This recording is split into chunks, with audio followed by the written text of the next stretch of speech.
runner for the next 10 years and still not know everything. So we definitely can't go over every circumstance, but we're just doing the basics. So motion is a formal proposal to take action during a meeting. You have to properly word your motions and they have to be in order for them to be valid. You cannot just yell things out in a meeting and expect them to be valid. They will not be valid. To make a motion, I'll give you an example. I move to adopt resolution 123. After a motion is moved, it needs a second. To make a motion or to second a motion, you have to have the privilege to do so, which in this particular meeting means only if you're a delegate. Let's see, to second a motion, you would just unmute yourself and say second, because I only need one.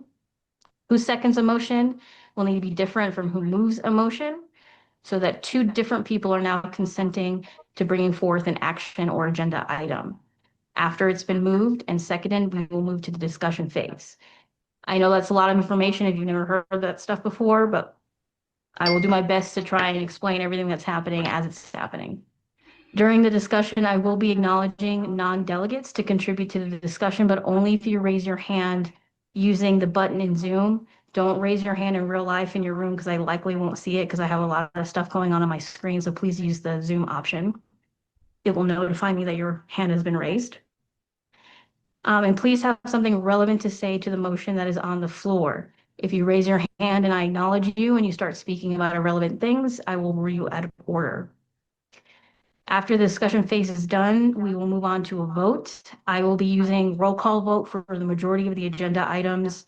I will call your first name. You'll unmute yourself and tell me how you vote.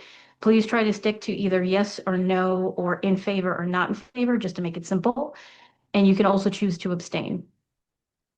I prefer not making actions as the presiding officer, moving an item, seconding an item. So as we move through the agenda, please move and second item so we can proceed in a timely manner. As a reminder, if you are a delegate from a party who is currently an associate member, you do not have voting privileges until your party is fully inducted as a member. Membership is one of the first items on the agenda. So when we get to your party's membership, it will be moved, discussed on, and voted on. Once your party is a full member, from that moment on, you will have voting privileges and be added to the roll call. Until that happens, or if your party is not made a full member, you do not have voting privileges. Okay. If you're not a delegate, if you're a member of the executive committee, subcommittee, candidate, guest, whatever, you do not have voting privileges and you cannot make motions, second them, or vote. Your acknowledgement to speak will be at the discretion of the presiding officer, which is me. Now, I'm nice and I want to set the tone for open discussion, but I also want to protect the privileges that member parties and their delegates have. So please add to the discussion if you have something. Outside of that, please keep your hands down. So this next part applies to everyone. If you become dilatory, disruptive, calling names, yelling into the microphone, I will rule you out of order and mute you. If I have to mute you more than 2 times, I will move to kick you out of the meeting according to the Congress rules. I don't think I will have to do that because I think everyone here is professional and we all want a smooth meeting, but that is the procedure I will take just in case. So before officially starting, does anybody have any questions on procedure?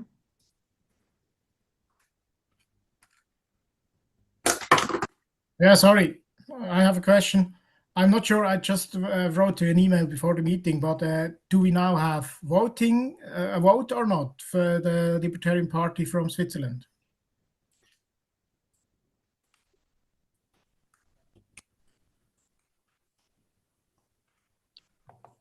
Now you understand my question. I'm my from the computer. So Libertarian if I Party heard your of Switzerland. question And correctly, it's you're wondering if the Libertarian Party of Switzerland has voting privileges, correct? So as I understand, you're not on the delegate list, but credentialing delegates is an item on the agenda, and we can discuss it when we come to that point of the agenda.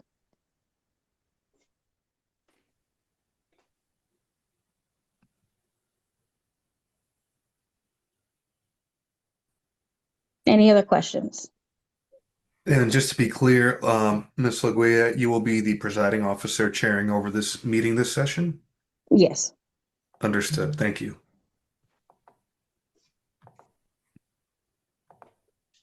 Okay, if there's no more questions, give me 1 second to start recording and sharing my screen and all that stuff.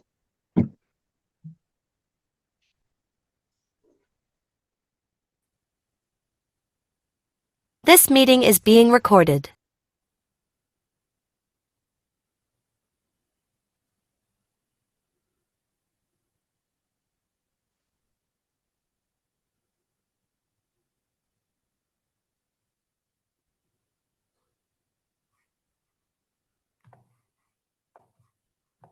Alrighty, so I'm going to call the meeting into order at 2:35 p.m. Eastern Standard Time.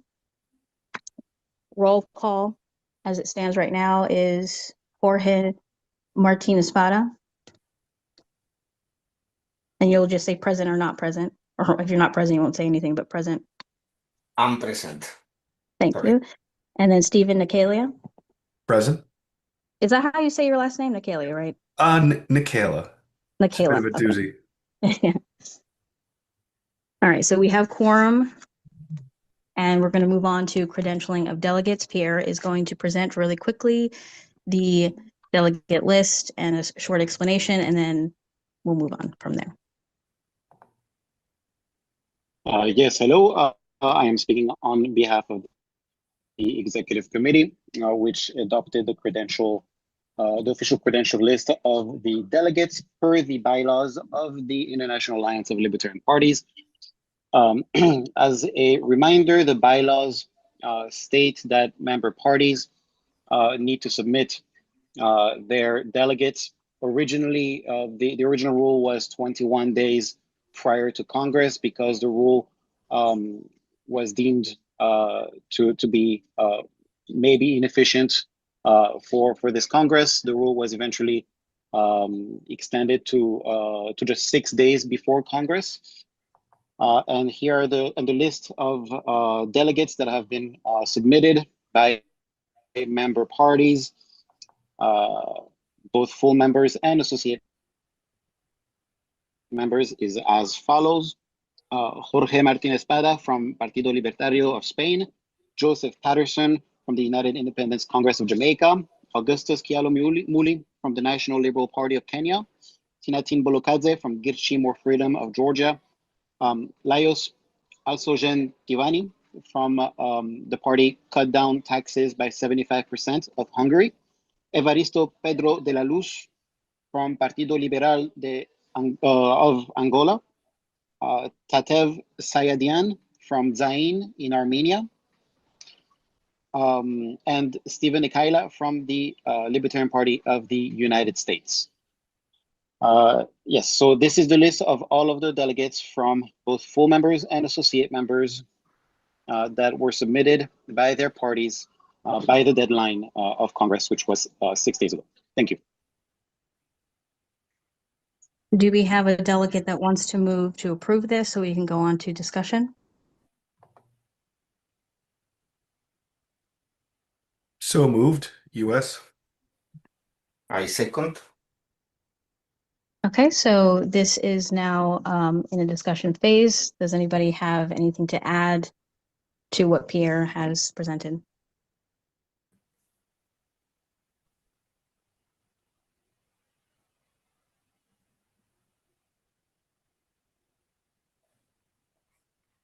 I see none, hear none. So we'll move on to the vote to approve the list of delegates. So Jorge, how do you vote? I agree. I second. So you approve the list of delegates, yes? Yes, that's it. Okay, and then Stephen? I vote aye. Okay, so the delegate list as presented has been approved. We'll move on to the approval of agenda. I think you guys can all see my screen. I'll zoom out a little bit. Nothing has changed from what I sent out in the email, but you can look it over.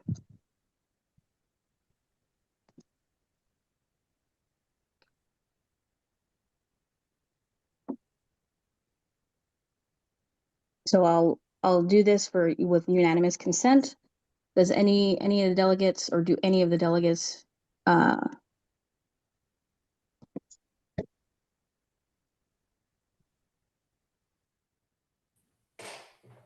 Sorry, my microphone. Do any of the delegates object to approving the agenda as it's presented?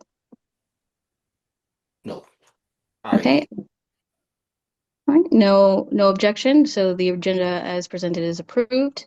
So we'll move on to reports and addresses. I'm going to actually stop sharing my screen so that whoever is speaking can have center stage. So you can feel like you're not listening to a radio and actually like connecting with people. So I'm going to stop. The first item is the chair's report, but Yvonne, the chair's seat is now currently vacant, and I don't see Yvonne as the former chair here. Let me just quickly look. I don't see him here. So in lieu of that, Pierre does have a presentation on behalf of the executive committee. Just 1 second to set it up.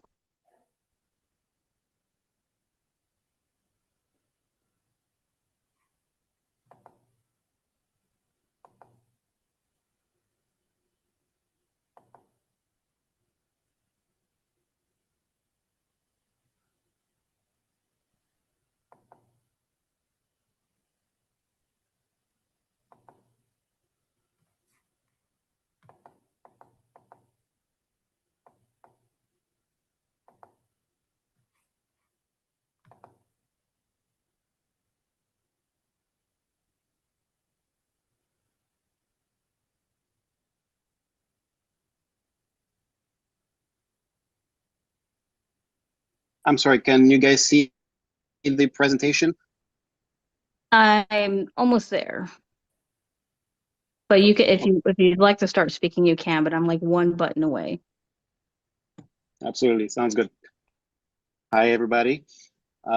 So I'm going to be presenting a brief report on the executive committee's activities since the reconstitution of the IALP, which took place last September. So it's going to be a short meeting because it covers a short period of time. Yeah, if we could go to the next slide. The executive committee is for everyone to understand properly. The executive committee is the governing body of the IALP. It is made theoretically of 16 individuals, 16 individuals who are elected at Congress or who are appointed through various procedures, depending on the seats and whether or not there are vacancies. So because this was a transitory, well, because this was an interim executive committee, the full 16 members were not completed. Not that they couldn't have been. It was just that there weren't enough member parties to fill every seat. But now, following this Congress, it is definitely our hope that as many seats as possible will be filled. So the first part is to mention is absolutely the fact that the IALP has taken on a new life. It moved out of Switzerland. I want to thank, on behalf of the executive committee, our brothers in arms in Switzerland, Martin and Oscar, who are present here, for hosting the IALP for so many years. And now the IALP is officially domiciled in the United States. It is registered as a not-for-profit corporation in the state of Florida, which was a decision for location made after several different options were proposed. And it was decided that Florida would be the ideal location for a headquarters, given its location in the United States and its proximity to the rest of the Americas, and also its status as a really international city. It is considered a 501c4 organization. For those of you who are not American, what that means is that it is a tax-exempt organization. So that means that the IALP does not have to pay most taxes. And for the first time in the IALP's history, the banking operations are now the banking issues are now completely operational. There is a bank account, and now a major fundraising drive will begin as soon as Congress ends, so that we can be a fully operational international organization. Next slide, please.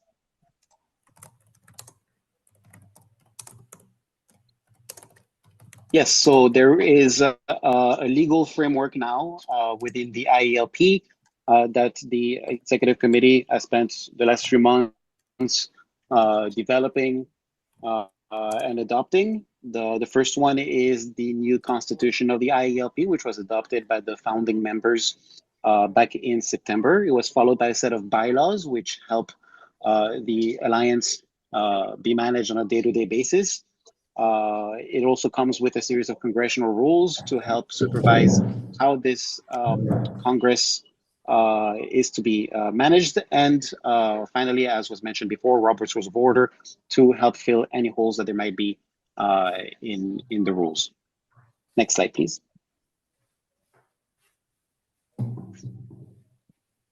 Yes, so we have this executive committee has taken a lot of effort to ensure that compared to the past, the alliance operates on all of the governing documents are for the first time publicly available. They're on the website, even though the website is undergoing reconstruction, but you can still see all the governing documents on the website. All of the meetings are now being recorded and archived for the future. All budgeting issues is now an open process, and while before there was no official procedure on how to spend money, now there is a set process on how a budget needs to be approved. Creative licensing was made free to the public, so any media that is owned by the IALP is made automatically free to use to anyone in the world. I mean, any pictures or any video footage, we claim no copyrights on those. And now we have a working platform for all member parties that includes committees where political parties can make appointments. That includes the different formats of working groups, and obviously, as mentioned before, the executive committee and all of its available seats. Thank you. Next slide.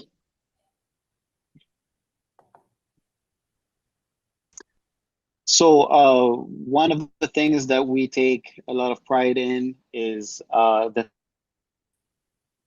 fact that there is no more so-called small circle decision-making process.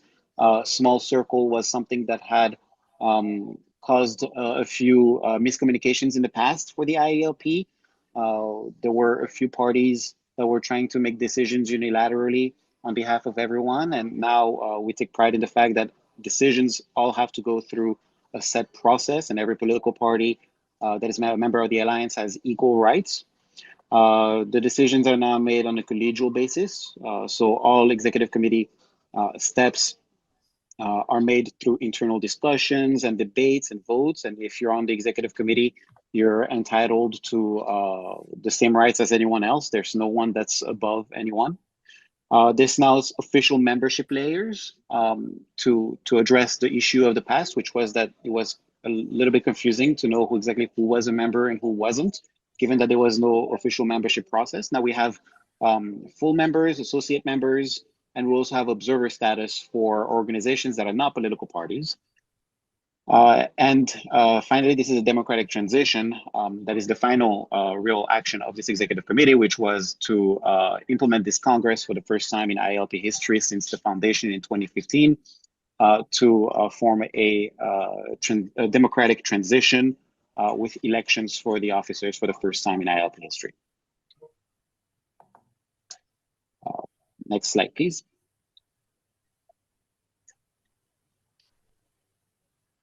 Yes, another thing that we should mention is the fact that the IALP has grown significantly since September.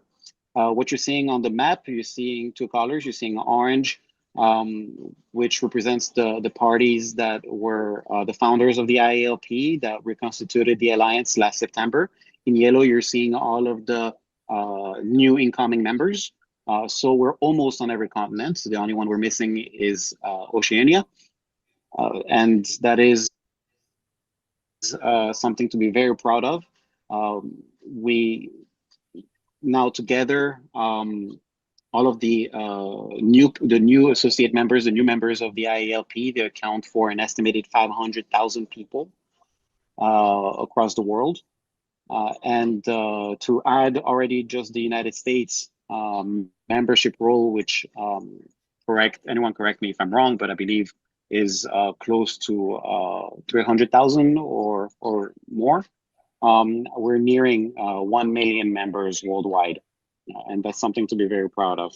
On top of that, the IALP has built its first ever civil society network with a list of very interesting observers who are becoming official partners of the IALP and who will be available as academic resource and as working resource for all the members.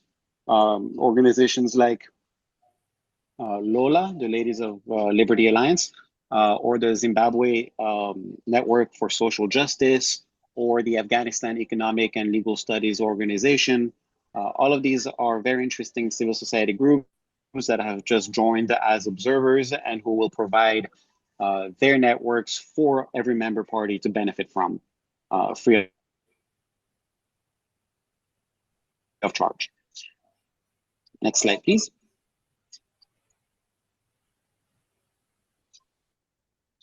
Yes, now there is also, for the first time in IALP history, there is now a communication strategy.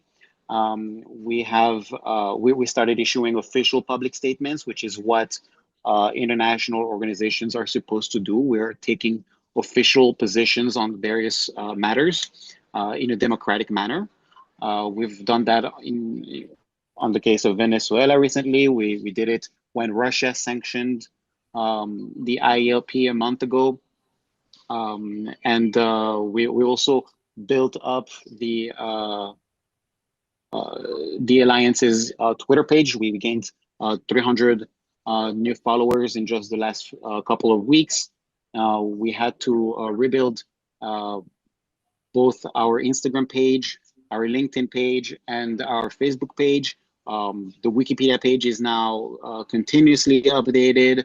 And just today, the Communications Committee of the IALP approved a special program to assist member parties by writing for them anything that they want on Wikipedia in terms of helping them boost their profile by having strong Wikipedia pages, because even to this day, Wikipedia remains the #1 source for international diplomats, international partners. So it's important that every member is strong on Wikipedia, but also all across social media. So we just adopted a plan. If you're a member party, you'll be able to benefit from our assistance on that. Yes, so this was the last slide. Thank you, Lana, for helping me present this. If anyone has any question, I'm more than happy to answer. But otherwise, I think the executive committee can pat itself on the back for a job well done on an interim basis, and we leave a lot of work to do for the next executive committee, of which I will not be a member, by the way. Okay, any questions for Pierre? Pierre, thank you for all your help and support through this process. I appreciate it very, very much. It's an honor to help the movement grow across the world. So this person didn't raise their hand, but it's in the chat, so I'll give them an opportunity to have their question answered. They don't understand the membership layers.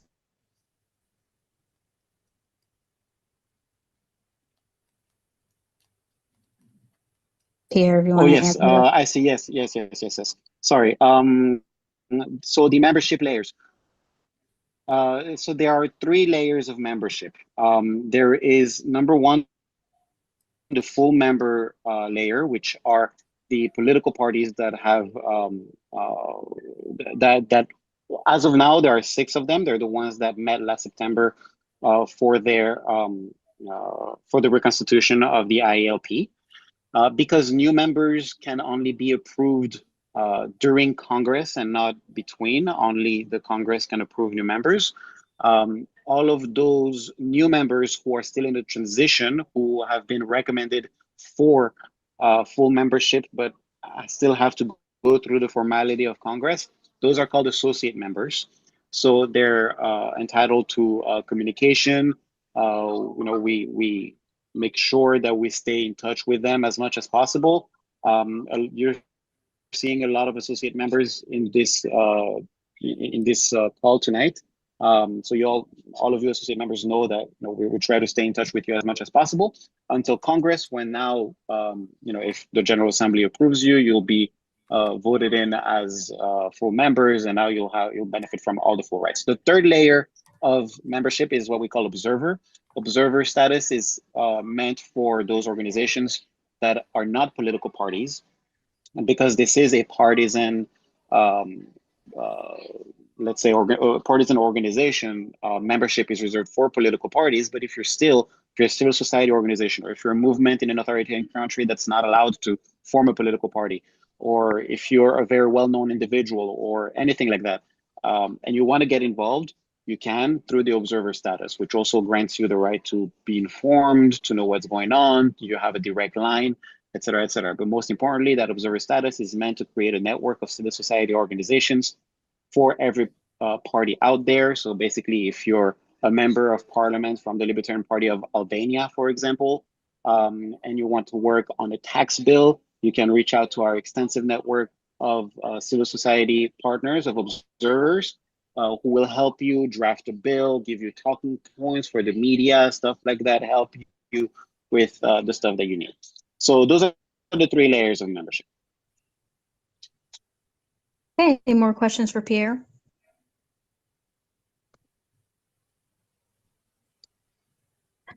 All right, so the treasurer report and address is next. Maria Alexandra, I know Pierre did a great job of speaking for the entire executive committee, but if you have something that you would like to add, please do. Yeah, thank you. Thank you, Pierre. Me following you. Don't have a presentation. I'm sorry, everybody. I do have a report, though. Can everybody hear me okay? Yes. Okay, perfect. Yes. For the treasurer report, we have incorporated, since I took office, we incorporated in the state of Florida. Now we are formally domiciled in the US, finalizing the entire move from Switzerland. We have an EIN number, which is the number that we need to be recognized as a nonprofit by the US government and the IRS. We have opened a bank account at Chase, and we have filed our first taxes recently, and also recently approved a $1,000 budget for the year that will cover all banking fees and taxes for the first year. And we're set to go. That is my report. Thank you. Any questions for the treasurer?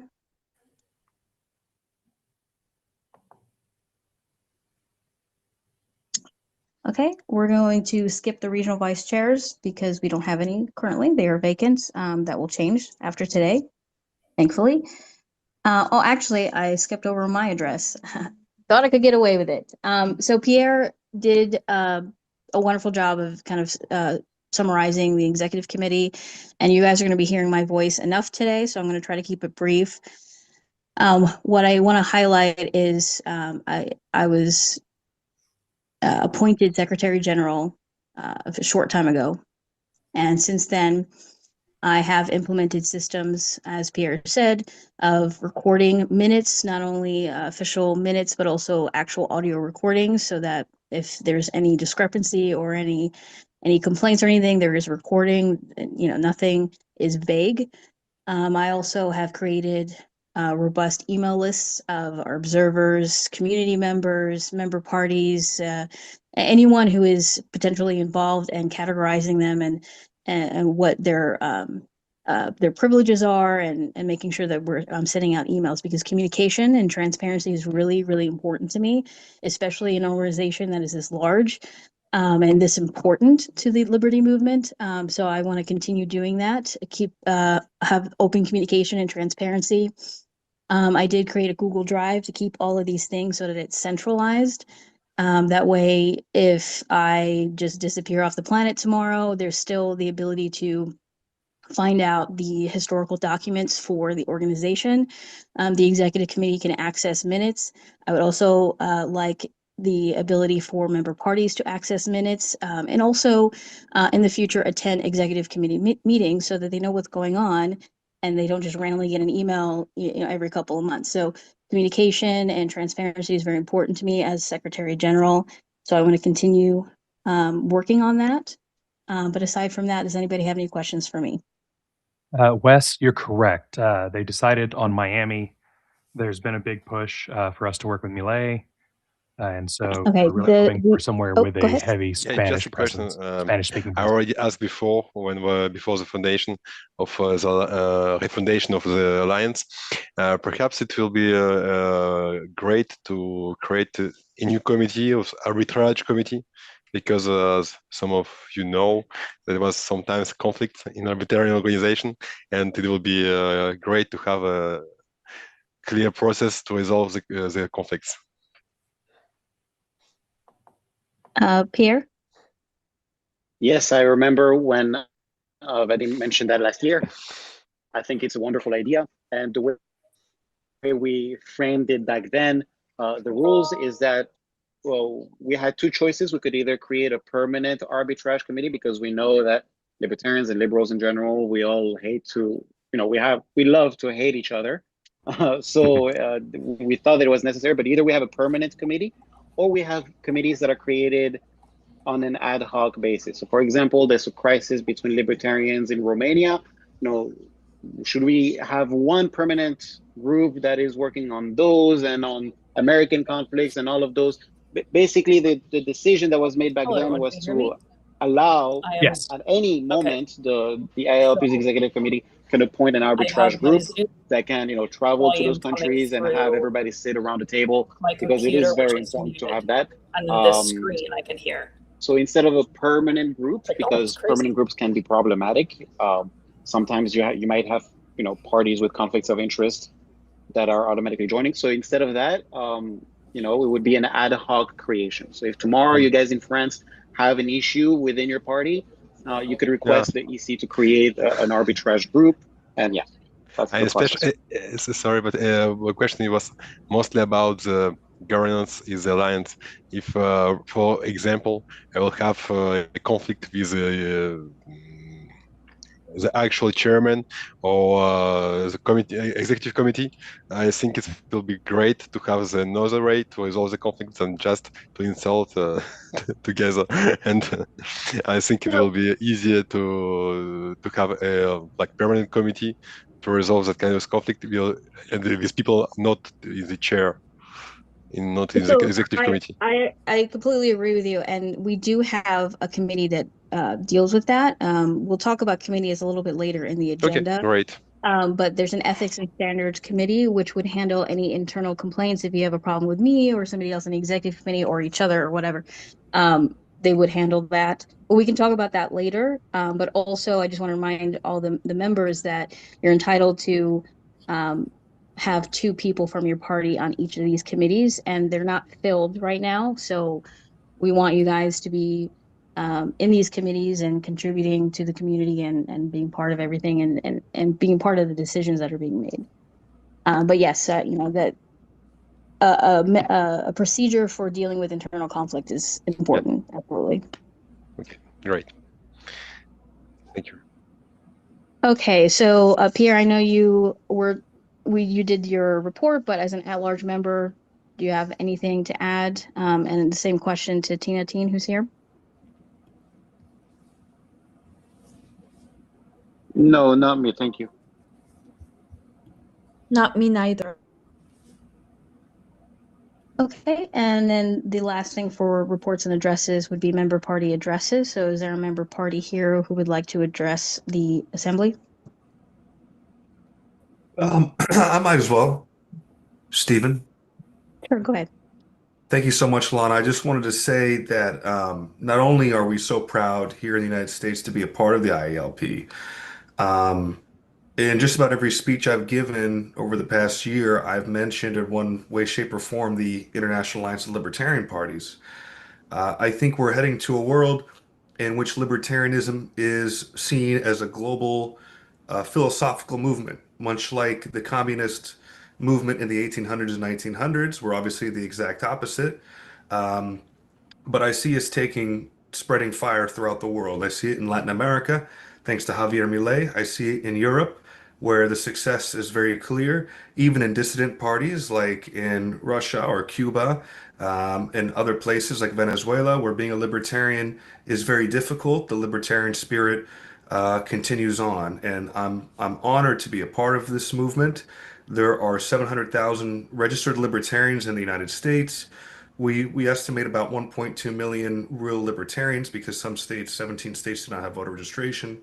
And we're honored to be the beginning of the Libertarian Party movement in 1971 in Colorado Springs, Colorado. Started with 5 people. David Nolan was one of them, one of our founders, and we're at a movement of 1.2 million today. And the electoral arm of the libertarian movement has always been through the libertarian parties here at home and internationally. We've been a philosophical movement for much longer, and I think the time has come for libertarianism to truly be something that can be adopted by the people in each one of our countries. And I see electoral success for many of you, which is very it's inspiring to me, and I think it's inspiring to others too. And so I want to thank you for what each of you do to support this global libertarian movement. And I'm honored to be a part of it. And if there's any way in which we can support you here domestically or internationally, please let me know. And everybody here is invited to our national convention in May. So if you're interested in coming to speak, hang out. We'd love to have you come, and I'm sure we could offer you some rooms to make the trip a little bit easier. But we are having our convention in late May over our Memorial Day weekend. So I wanted to pass the invitation along and thank each and every one of you for the work that you do for freedom. Thank you, Stephen. Amanda, Rob points out Any that other member you're hot parties blonde. they would like to address? I didn't have, let's say, words prepared, but I just like to say that we had plans. I discussed it with several of you. We had plans to leave this organization, but I see, as we saw, there is a Congress.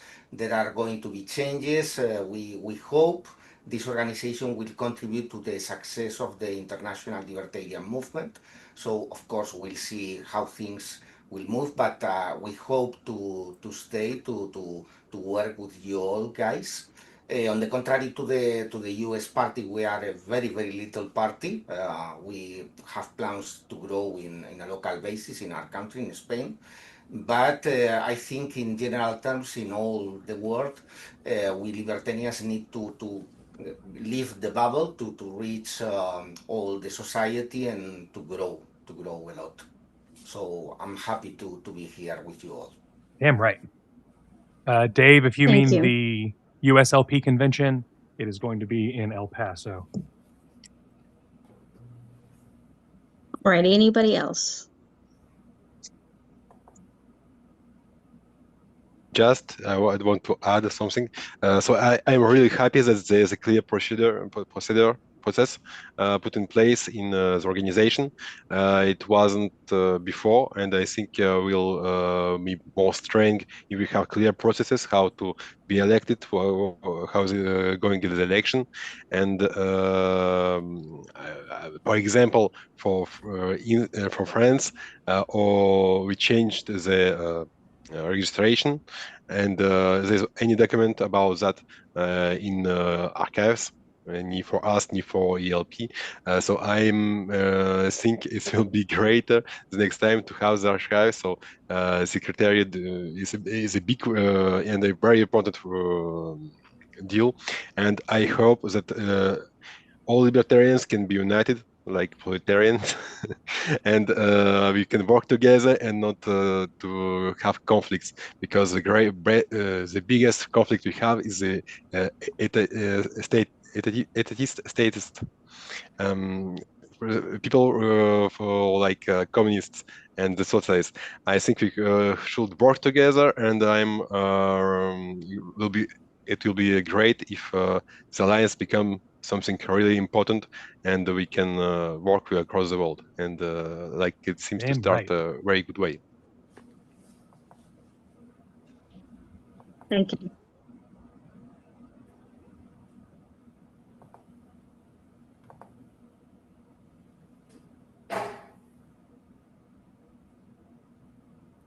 Alrighty, last call for member party addresses. Okay, so we'll move on to the next business in order, which is membership matters. Oh, let me share my screen so you know what I'm talking about.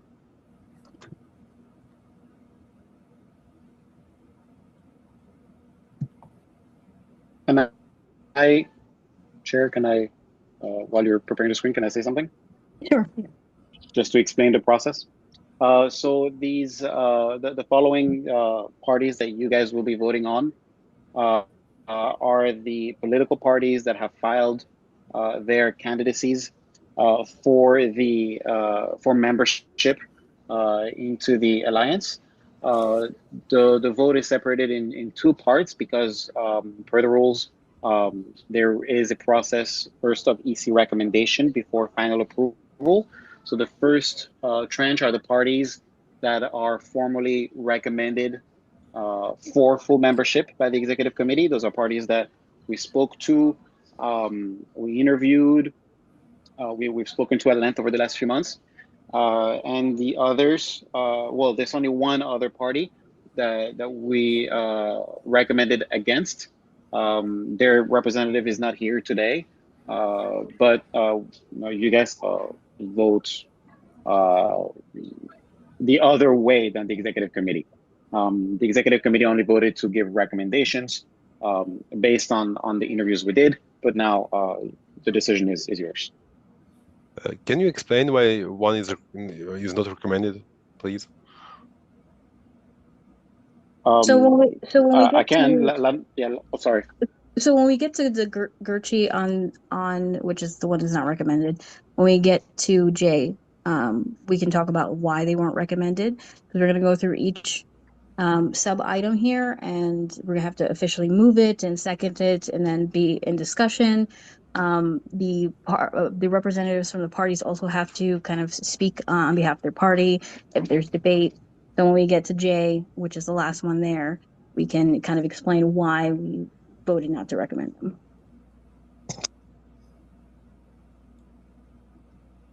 Pierre, were you finished? Yes. We can move on. Dirk, you have a question? Yeah, in the past, when we added a member, we read their political program to decide if they are really a libertarian party. So their programs have not been sent around. So how can anybody evaluate that? I mean, there could be a committee within the IALP to study it, to read it, to give a recommendation. But I haven't seen anything about them. So I did circulate the applications that I had at the time, according to our bylaws, which would have been, well, in our bylaws, it says it just has to be circulated beforehand, and I did. You can see all of their applications in the Google Drive that I shared.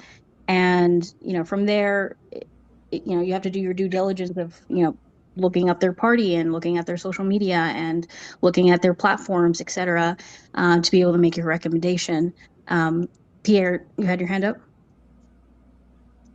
Yeah, for the great majority, I don't know of any party that didn't do that, but I think for the great majority of all of the parties present here, part of their application was also the platform and the programs that it had.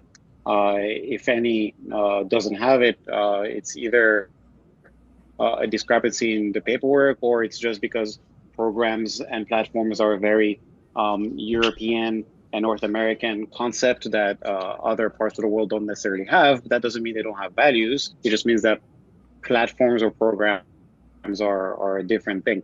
But in all the applications, you can see those parties, governing documents, statement of principles, and the signed affidavits that they share the values of the IALP, which are the libertarian values. Thank you. Okay. And May I you have also, a, may go ahead. okay, thank you. Well, I want to add something to that, what Oscar, my name from Switzerland.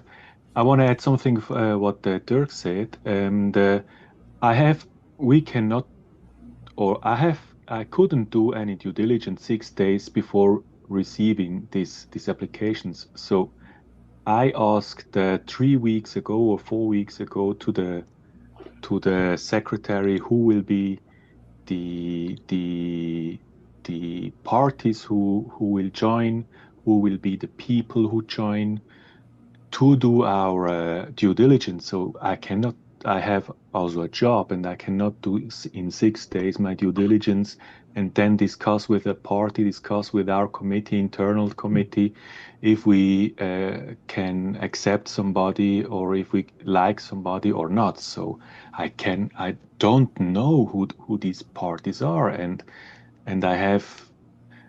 I believe they are good people, so nothing against that, but I want to know who we accept because this will have some,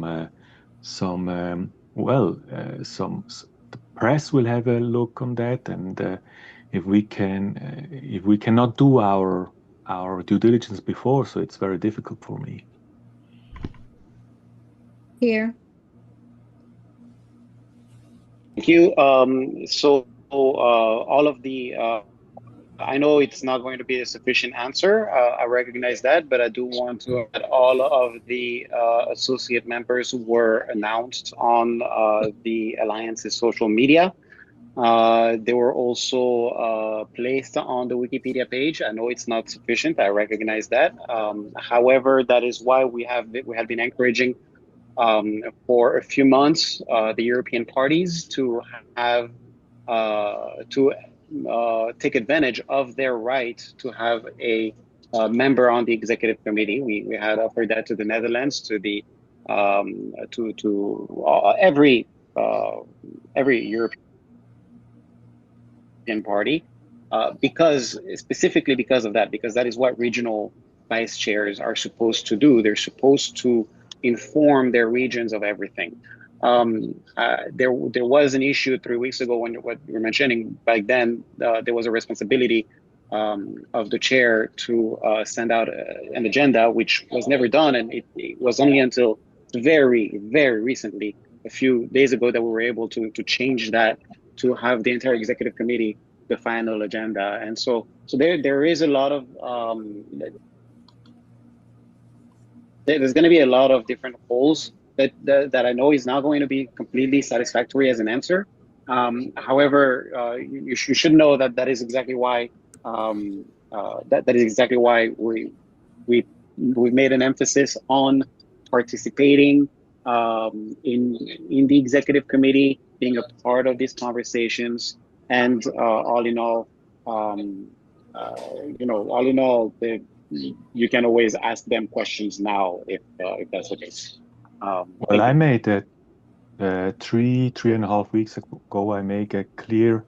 I asked clearly the secretary, and they said cannot share at that moment. So yeah, so it's a bit difficult for me.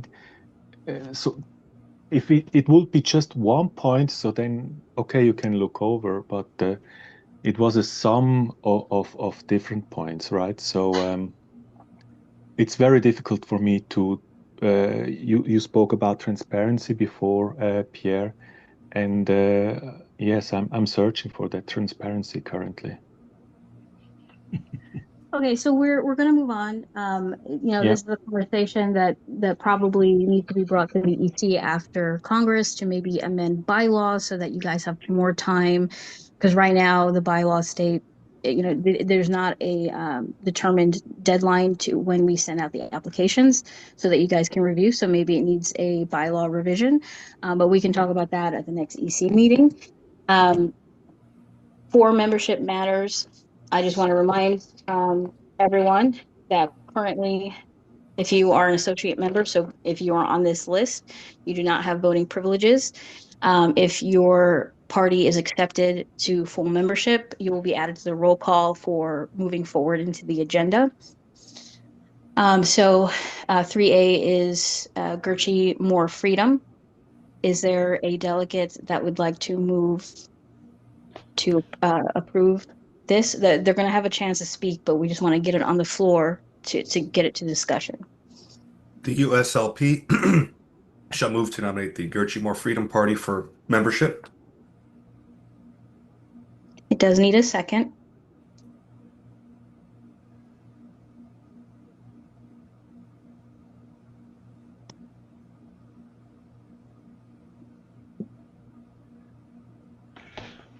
I don't think many understand what seconding means. Right. Jorge would need to second this. Right. So I know it's complicated because my explanation at the beginning was a lot of information. So to move an item from the agenda to the floor to be discussed and then move to voting, it needs to be moved, which Stephen just did, and then a delegate also needs to second it. And currently we only have 2 delegates present. So Stephen moved it, and then so the other delegate, Jorge, would need to second it if you would like to bring Gertrude More Freedom's application forward. I second. Okay, great. So now we're open for discussion. I'm going to give Tina Teen, if you're here to speak on behalf of Gertrude More Freedom, the opportunity to speak. Thank you, Lana. Hello, everyone.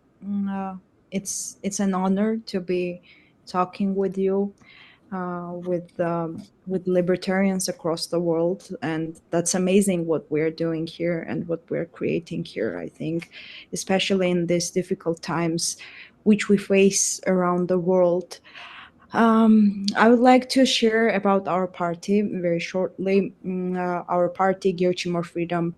At first, it was Gertrude. We were established in 2016 on very clear and uncompromising libertarian principles such as individual liberty, minimal state interference, personal responsibility, and resistance to coercive power. From the very beginning, we were not a conventional political party. We became known in Georgia as the political force that defended libertarian ideas not only through speeches, but through actions. By exposing contradictions in the law, using legal loopholes to challenge unjust regulations, and expressing our values very directly and very fun way. So we became very popular amongst youth, and we have a quite strong base supporters of youth in Georgia. And what's the most amazing that we've created is that we lacked ideological parties in Georgia. So we were one of the first who introduced this ideological way of politics and not just person-oriented way. So we created the base supporters of libertarians in Georgia. However, in 2020, our movement experienced a split. And there is other Gertrude, which is on the agenda on the last. The political landscape in Georgia had begun to change dramatically. The country was moving away from democracy towards systemic authoritarian consolidation. From that point onwards, strategic differences between our 2 parties have become substantial. In today's Georgia, the defending political reality is not cultural liberalism versus conservatism or statism or debates over woke ideology. These are largely imported narratives that do not reflect the lived experience of Georgian citizens. Georgia faces something far more fundamental, which is the systematic dismantling of civic and political rights by authoritarian regime, which is clearly orientated by the Russia, Kremlin, and Putin. Elections in Georgia have been seized to function as instruments of peaceful democratic competition. Independent institutions such as the courts or Central Election Commission, I mean, regulatory bodies have been all captured by the oligarch, which came from Russia. And now he's governing the country. Political finance, media access, and administrative resources are selectively weaponized against genuine opposition. Today, Georgia has more political prisoners per capita than Russia. Leaders of all opposition political parties, including ours, are either already in prison or have recently served prison terms, or are facing fabricating sabotage cases and conspiracy cases against them, which include sentences to 7 to 15 years. So right now, our political leader is waiting for this case to finish for the government to sentence him for from 7 to 15 years. So in such a system, ideological debate became a luxury for us. The fundamental question we're facing in Georgia today is not taxation levels or regulatory frameworks. It is existential. Will Georgia remain a sovereign state aligned with the free world, or will we just be absorbed into Russia's authoritarian sphere of influence? For us, this is not theoretical. Georgia has been occupied by Russia. Right now, we're occupied by Russia, 20% of Georgia, and the occupation does not just include border occupation. The pressure is constant, hybrid, and strategic. So when elections are no longer free, when courts are no longer independent, and when repression is replaced by when the repression replaces competition, in that case, fragmentation of opposition is guarantee for defeat. So that's why we've been an advocate for opposition to consolidate against this authoritarian regime.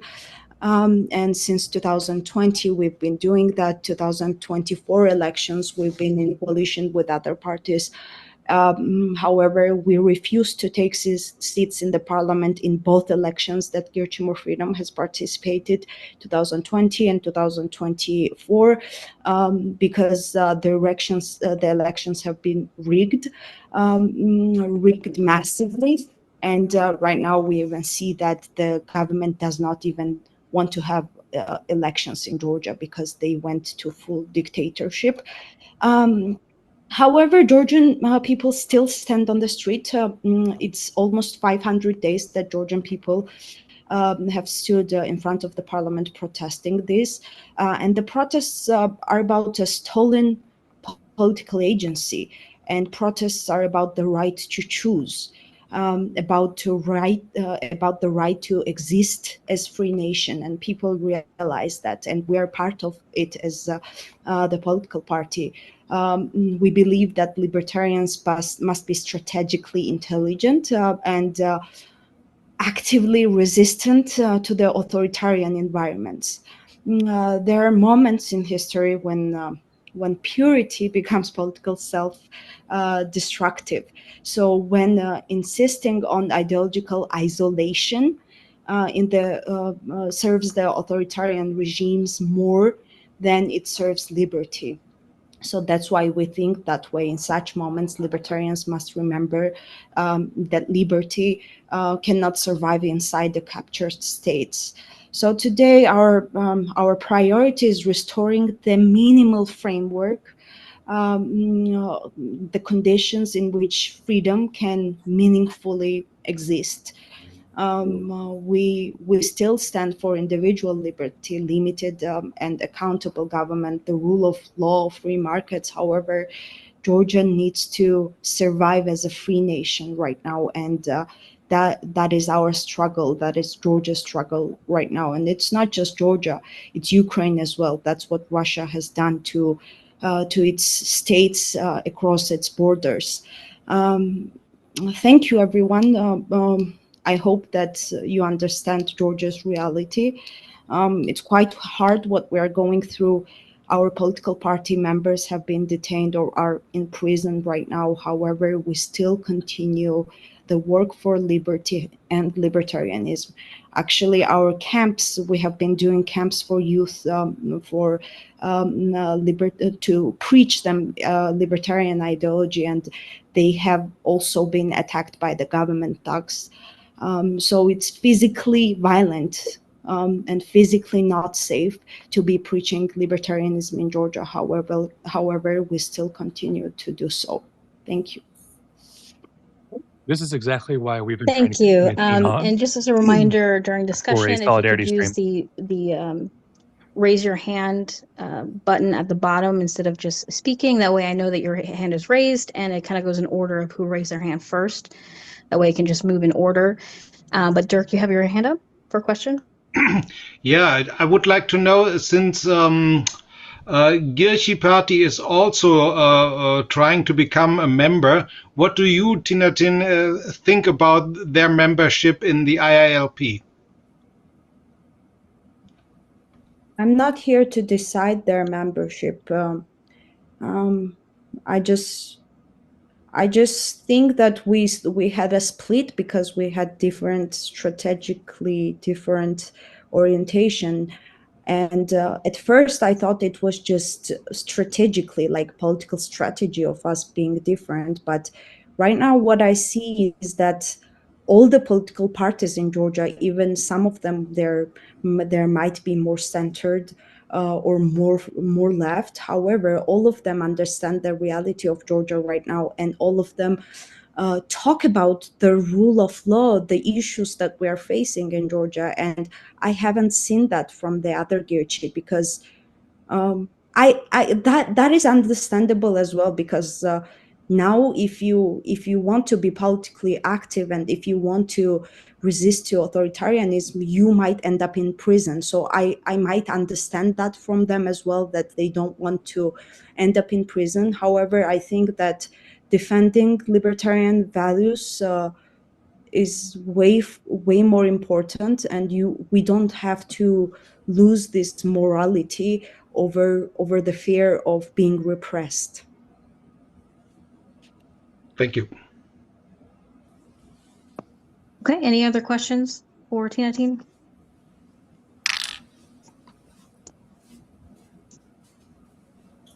Okay, here none seen now, so we'll move to a vote. Move my paper out. Jorge, if you could say how you vote. No. I agree with the membership of Liberty Freedom, but I don't have any questions. Okay, so your vote is a yes? Yes. Okay, and then Stephen? The U.S. Libertarian Party votes aye. Okay, so the motion passes. Congratulations, Tinatin, and to your party. I will also add you to the roll call list, so moving forward, you will be addressed during roll call. Okay, membership matters 3B is LA 75 from Hungary. Is somebody from that party here? Yes. Okay. So before we do that, does one of the delegates want to move to bring it to the floor, their application? May I have just a quick question? Sorry. Yes. How could this accepted with 2 votes? We are 25 people in a call. Yeah, so in the IOP Congress, the only individuals that have privileges to vote are approved delegates. So there was a delegate deadline that needed to be submitted who your delegate for your party was. And by the way, you had to have already been a member party. Some member parties did Sorry, not send. we are not a member party, you said. So only member parties could submit delegates to Congress, and before Congress started, there was only 6 member parties. Some of those member parties did not submit delegate submissions prior to the deadline. Some of them did, and the EC voted to not accept their submission. So the credentialing list that we went over at the beginning of the meeting, item 1B, so for credentialing of delegates, that was the point in which we approved the delegate list, which at the moment was only 2 member parties. As we go So through, you said, go ahead. yeah, sorry, go ahead. Right. So as we go through the membership list, if the application is approved, they become member parties. And if they had submitted a delegate submission prior to the deadline, their delegate would now have voting privileges at Congress. The people at Congress, you can't just show up to Congress and have voting rights. Only member parties who have submitted delegates prior to the deadline, according to our bylaws, have voting privileges at Congress. Okay. So my president asked before if we have a vote right now or not. You said not at the moment. We can decide that later. But when will this be decided? So the later part was during the credentialing of delegates. But we've already moved past that point of the agenda. Nobody brought up a point of discussion for the list of delegates. So, hey, Lana, please. So be honest. We are here, we're supposed to be friends, right? So we cannot be so formal, which only you guys understand what your rules are in America. You don't explain what we have to do. We have everything to know beforehand. So this is not a good thing to start. So, sorry. I'm Be gonna stop you honest. right So there. this is not good. So we have bylaws and a constitution that are very clearly stated on our website. Anyone can go to the website and read our bylaws and constitution. I have sent out emails according to our bylaws, and I never people have received that email, and I asked for. because only member parties who have given me emails. So your president or your chair has been You got receiving my emails. email. Yeah. So yeah. And as far as being formal, this is a formal Congress of an international organization. So it will be formal. We have bylaws, we have procedure that we have to follow. I am the presiding officer that will enforce those procedures. So we're going to move on now. Is there a delegate that would like to bring forth LA 75 to the floor?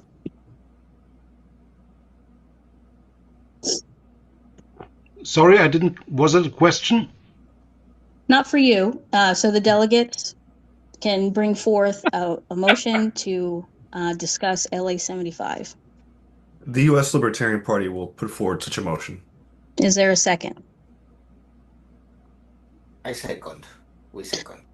Okay, thank you. So I didn't see the name of the person who was here to speak on behalf of that party, but you can speak now. Thank you. Hello, everyone. I'm going to be a lot briefer than the previous speaker. I'm representing LA 75 from Hungary. We are a libertarian movement committed to individual liberty, limited government, free markets, and strong civil rights protections. Hungary today faces serious issues of centralization and cronyism. We aim to offer a principled, pro-freedom alternative grounded in rule of law, property rights, and institutional reform. We believe cooperation between libertarian parties globally is essential, and we look forward to contributing constructively with IALP. And I would like to thank you very much for your attention.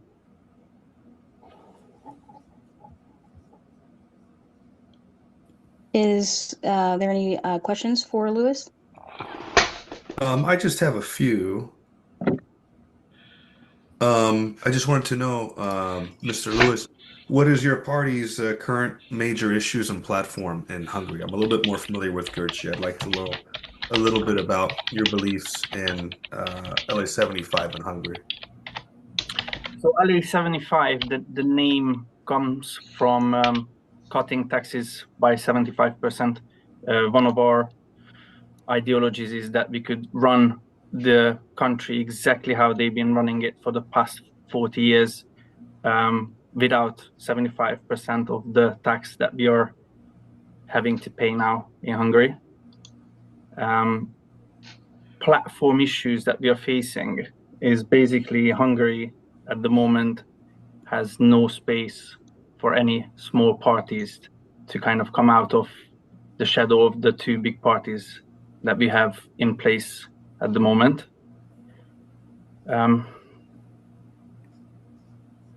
What else can I tell you about? That's all for me at the moment. Thank you. Walter, did you have a question for Louis? No question.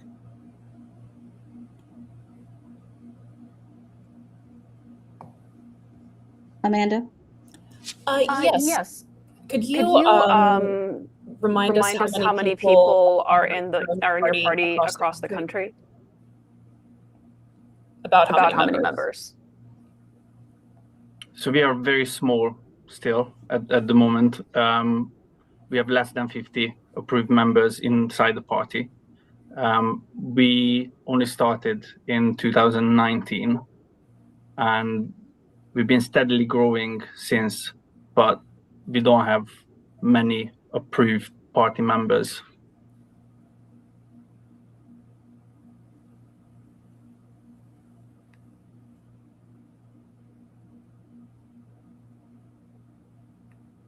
Okay, any other questions?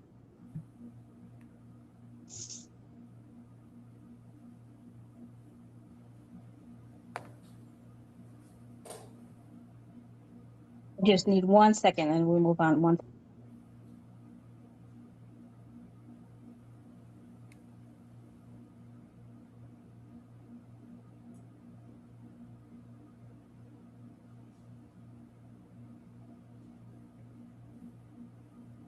Okay, if there are no more questions, we'll move on to voting.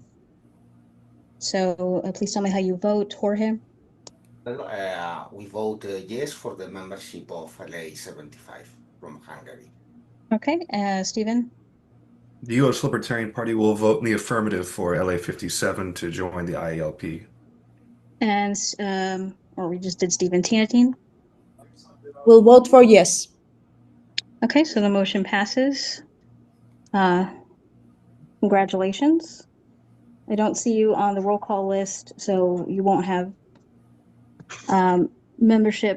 voting rights. And just to be clear, so I'm sorry, he does. His name is Lajos, Lajos. Oh, I'm sorry. Thank you for clarifying. I do see him here. I don't know what I was looking at. Correct. Yeah. Okay. I did get a few questions in the private chat. To be clear, to have a delegate with voting rights, you not only have to be an approved full member, but you must have submitted a delegate prior to the deadline that is stipulated in our bylaws. Okay. So we will move on to 3C, United Independence Congress of Jamaica. But would a delegate like to move that to the floor?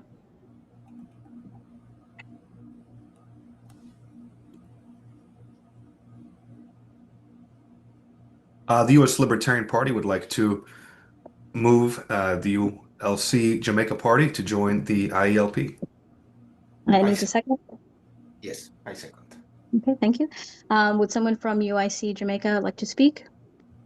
Sure, thank you very much. I'd like to thank you all for having me as a member of your organization at this point to be a part of this process.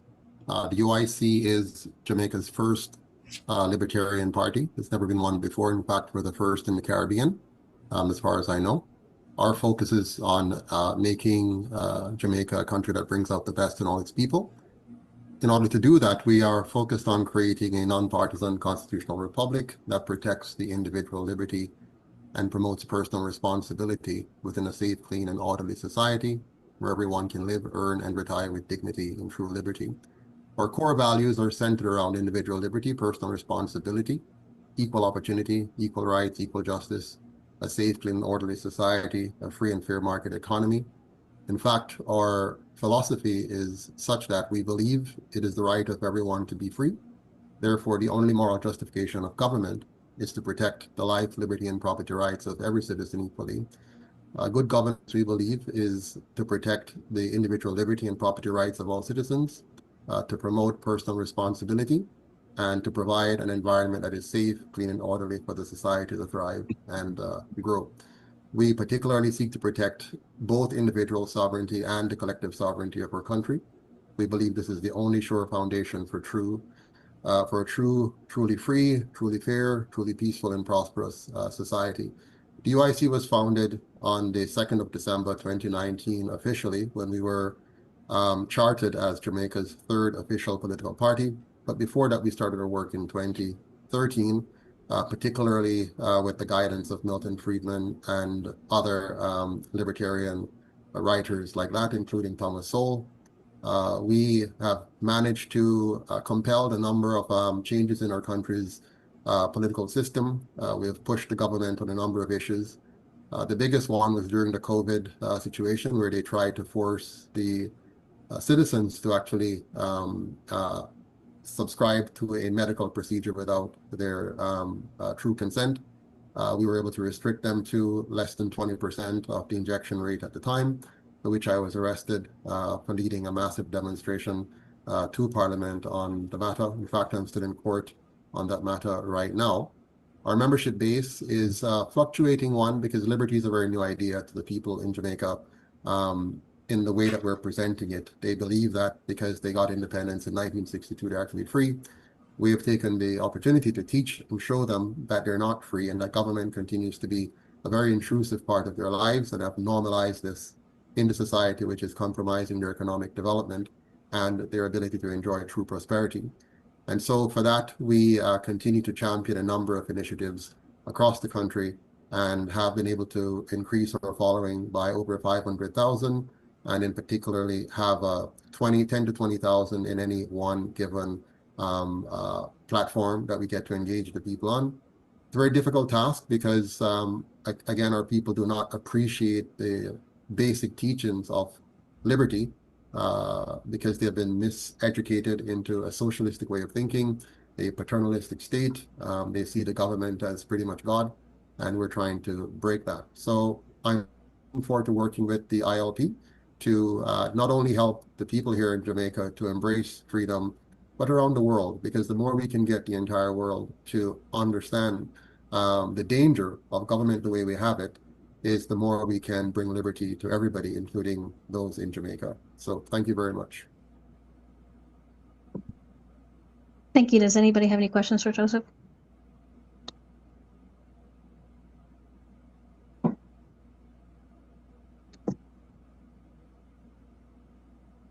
I'll just say that I was very impressed in our meeting, Joseph, and hope you get your power back, but it seems like you're harvesting it just fine on your solar panels. I'm in Hurricane Alley as well, so I know just what you're going through. Really like the work that you guys are doing, and you have our support here in the United States. Thank you. Any other questions? No, we had the chance to speak to Joseph with the Spanish party the other day, so we have no questions. We just agree with the membership. Okay, so if there are no other questions or discussion, we'll move to voting. Jorge, how do you vote?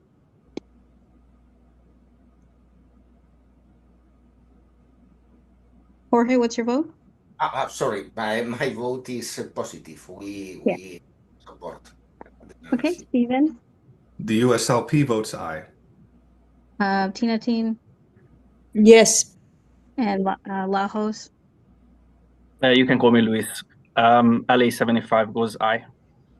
Okay, so that motion passes. Thank you so much, Joseph, and congratulations. And you have been added to the roll call.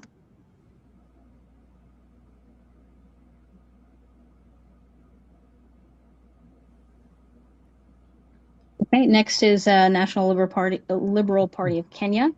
Somebody want to move that to the floor?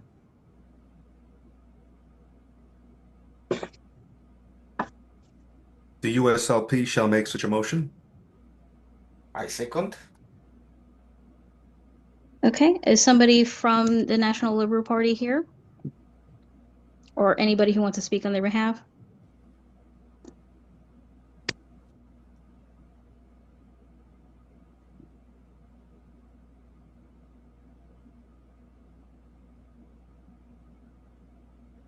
Oscar, do you have a question? Yes, thank you for giving me the words. I want to make a statement. Just 30 seconds, max 1 minute. So Before you do that, is this relevant to the motion that is on the floor, which is the National Liberal Party of Kenya? yes and no. I'm going to take that as a no because I think I can guess what you're going to say. So if you could please save your comments to when there's not an active motion on the floor. So the person who has my PC No, as I would like to have the word, please, because I don't want to be rude and just close the call without saying anything. So before closing the call, I would say a statement, please. If it's not relevant to the motion that is on the floor, you do not have the floor. The person who has my PC as their name, can you state your name and your question, or if you're the person who's representing the party?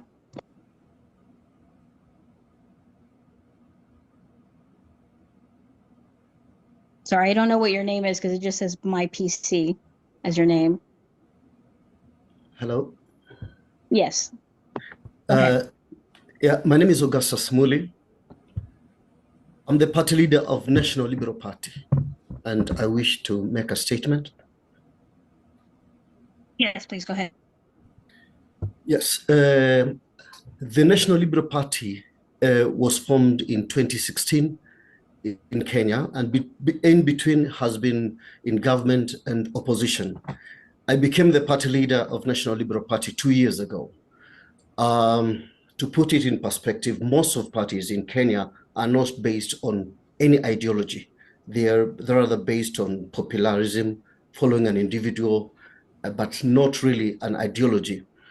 And that's why National Liberal Party has oscillated between government and opposition. Since taking over as party leader, have tried to move on to ideology, and that's why we are really excited to be a part of this movement. It's a new movement in Kenya, and we're really excited because it resonates with what a majority of us in the executive of the party strive for. Right now, we are preparing for national elections, presidential elections next year, and National Liberal Party now has 500,000 members. And right now, because of the ideology that we follow, we are not supporting the government and we are not supporting the opposition because we feel that they are all based on the same idea, on authoritarianism that we are trying to oppose as a party. And although we are a minority, we've got only 500,000 people. We believe that our voice will be heard and will actually decide how the vote goes next year. And actually, a lot of people around the country are starting to listen to us and understand our ideology, and even encouraging us to be in the presidential ballot next year. So we are really happy to be part of this movement and to join a group of other people. And we have a lot to learn, and this is why we are here. Thank you.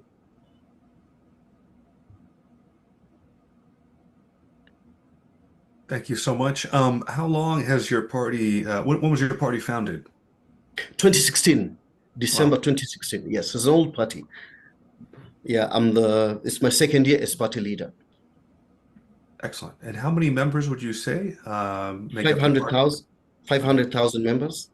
Wow. Excellent. I'd like to ask you, what are your main goals? I mean, the first things you'll implement if you are able to in Kenya. Liberty, and freedom for all. The reason a lot of people don't feel that we have independence, just as our friends from Jamaica have said, they got independence in 1962. We got independence in 1963. And a lot of people don't have that benefit of that independence. A lot of people don't have a lot of even the basic facilities. And our party is really fighting for that.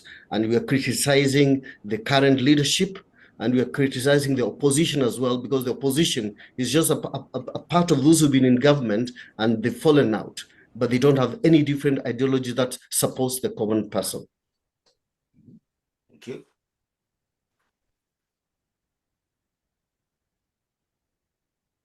Any other questions?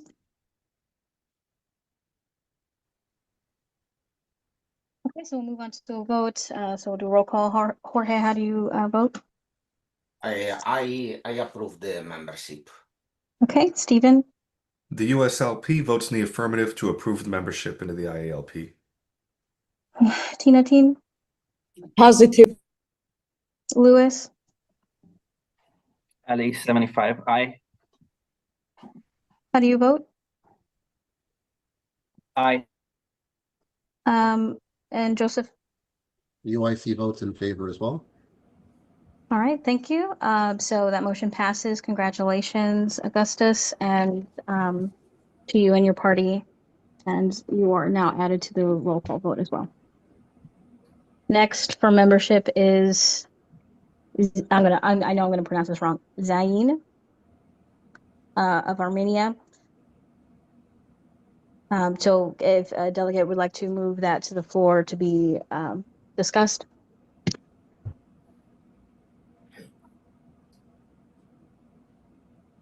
Oh, Oscar, are you still here? Because he did have. Okay, so before we go on to another motion, and I just want to explain that it's not that I don't want you to speak, is that there is procedure to these things, and when there's a motion on the floor, we have to focus on that motion. So if you're going to speak on something that is relevant to the motion, I can't acknowledge it. But now that we're in between motions, I'll give you the floor to speak. Well, it was the same situation before. I waited until until everybody voted, and before beginning of the new motion. So it's the same situation. I have nothing to add what I wrote. We will close I will close my call. We will close our call. We don't acknowledge this General Assembly because we don't have voting rights. Maybe it's legal correct. Maybe it's legal. I don't know if it is, so I have no clue. But it's not correct. It's not the correct procedure. So wish a good evening and see you around, hopefully. Okay, before you leave, does that mean Yes. did you leave? Does that mean that you are still not running for vice chair or? Correct. I wrote that I withdraw I didn't read my the chair. candidacy. My candidacy, yes. Okay. All right, thank you. Thank you. Bye. Pierre? Yes, the delegate from Zain of Armenia messaged me that he is having an issue at work. He is on the call. He is present, but he cannot speak right now. I was wondering if we could move to another Oscar party is the until he chair gets of the LP that figured out. Do any of the delegates have any objection to just postponing that to the end of membership? No objection at all. Okay, so we'll move on to 3F, which is Partido Liberal of Angola. Would a delegate like to move that to the floor? The USLP shall move such a motion. We second. Okay, is somebody from that party here to speak on their behalf? Yes, good evening. Hi, go ahead. First of all, I'd like to introduce myself. Evaristo da Luz, and I'm the Foreign Secretary of the Partido Liberal of Angola. I'd like to speak a bit about our party. The party was founded last year on the 29th of January. We're the first and only liberal party in Angola. The country has been independent for the past 50 years, and we've been ruled by the same party, which is a communist and socialist party, and it's been a dictatorship. And our party, we mainly young people, like myself. I had to flee the country. I lived 30 years, over 20 years in London, came back, and so we formed this new movement. The president is young as well, 38, so we have more than 135, pretty much between 135 over this number of members. And we have representation in nationwide in the 21 provinces, and we have representation abroad, namely in Brazil, Portugal, UK, Germany, France, and in Africa, South Africa, Namibia, and other countries. So we've been growing massively in the past year, and we have like a lot of supporters. And I'd like to emphasize that the majority of the Angolan population is young people, you know, between 18 and 38. So basically, the country has had war we only had peace since the independence in 1975, so it's been like 50 years of independence, 32 years of democracy, which the ruling party has been winning throughout, and then 22 years of peace. The civil war ended in 2002. So our values as a party, it's liberal ideologies, private initiative, freedom of speech, free market economy, and minimum government interference. Rule of law is one of our values as well, human rights. We intend to bring change into the country with a capital to industrialize the country. So industrial economy, that's what we're aiming for, because there's a high level of unemployment. Most of young people, like 8 out of 10 are unemployed. And we bringing about change that the people are really supporting. I'd like to say as well, we're preparing for general elections next year, which we intend and we're confident we're going to oust this dictator or authoritarian government. We've had several back-to-back rigged elections, fraudulent elections, and people are just tired of this dictatorship. The main opposition party has been in opposition, as already opposition for the past 50 years. So they've been playing the game of you know, going to elections and then the same party winning, and the opposition party, you know, just going along with it. So, and mostly, what we'd like to say is like we are pushing for real changes in the country. So as liberals, so basically, we're confident that next year, in the coming election, we definitely win the election and then bring the change that the people wants. And also, I've heard from the U.S. Liberal Party, LP Party, the invitation. We accept the invitation to come to your Congress in May. A delegation of 2 people, the president and probably myself, so that we can feed off, we can learn from your experience, since you've said that the party has been around, has been founded in like early 1970s. So basically, we'd like to come and participate as guests in your Congress. So basically, this is what I had to say about Angola Partido Liberal. And we opened to any questions, if you may, and it was a pleasure to be here, and we're really thankful and appreciate these opportunities to join this big family. Here, you got a question? Yes, I have a question for you, Evaristo. I searched on the internet information about your party, and well, I think you explained it very well. But I had a curiosity question. I saw your motto in Portuguese. I think it's Deus, Liberdade, Patria e Familia, right? And so, Indeed.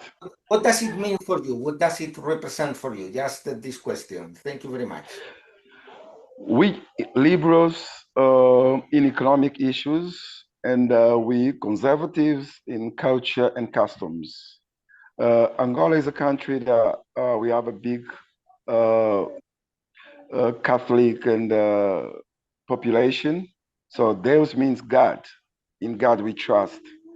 And we value our land as well. We believe that the land belongs to the people, not to the government, which is happening today.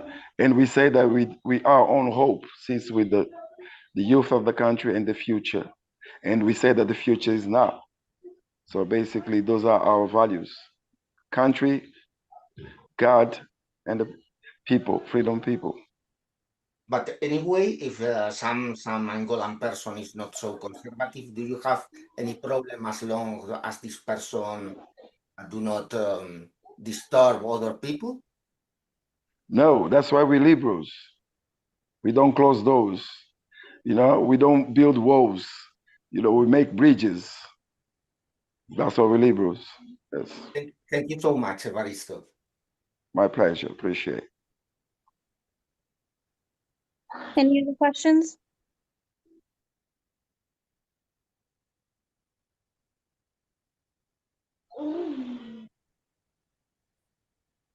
Vadim? Yes, thank you. Just a question. You're more traditional, like it seems for me like a liberal, conservative. I will not vote. I don't have the rights. But just to better understand, are you libertarian or just liberal with conservative point of view? Because for me, it's not the same. For example, what do you think about the gay marriage and drugs? Well, as we said, we're running to represent all the Angolans, and we don't have issues with LGBT. We don't have issues with that. So we fine. So we're representing all walks of life, everyone, which is the opposite of the ruling party, which exclude people. We for congregation, not segregation. So we have liberal values. I don't know if your country drugs are legalized, and I don't know about LGBT rights. If it's are you like for to be are you for people to have what way to do with their body what they want? For example, not to be punished by the law, by the government, just because they will smoke marijuana. Well, as I said, we abide by the rule of law. No one is above the law. And as I've said in my introduction, I've lived in London pretty much all my life, 30 years, 3 decades. So we've been through this. We're open-minded. As long as everything is done by the law, then we should be fine with it. And even if law is not very for liberty? If for example, yes, I didn't get your question. Yeah, for example, in some countries, if you just will smoke like drug, you'll go to the prison. If you openly see that you're in gay couple, you will go to prison. I don't know for your country, but what do you think about it? Because it's not legal. when we get into power, we'll do. Just let me give you an example. It's been done in London. We'll have cafes and proper places, as you mentioned, marijuana to be used. So we'll have proper places, will be opened. And I've been in London recently. You can go to a cafe particular cafes that you can have your marijuana, you can have your weed without problem. You know, as long as you don't cause trouble, we should be fine with it. Pierre, you have a question? Thank you. Not a question, more let's say a statement, which I think those questions are very insightful. So thank you, Vadim, for asking that kind of questions. I do want, however, to also underline that I think, but that's just my personal opinion, right? It's not anything. It's not a policy or anything. My personal opinion is that libertarianism is not the same everywhere. Libertarianism is the fight for liberty, and we all obviously will understand the basic, the very Western European / American centric view that liberty means socially liberal, fiscally conservative.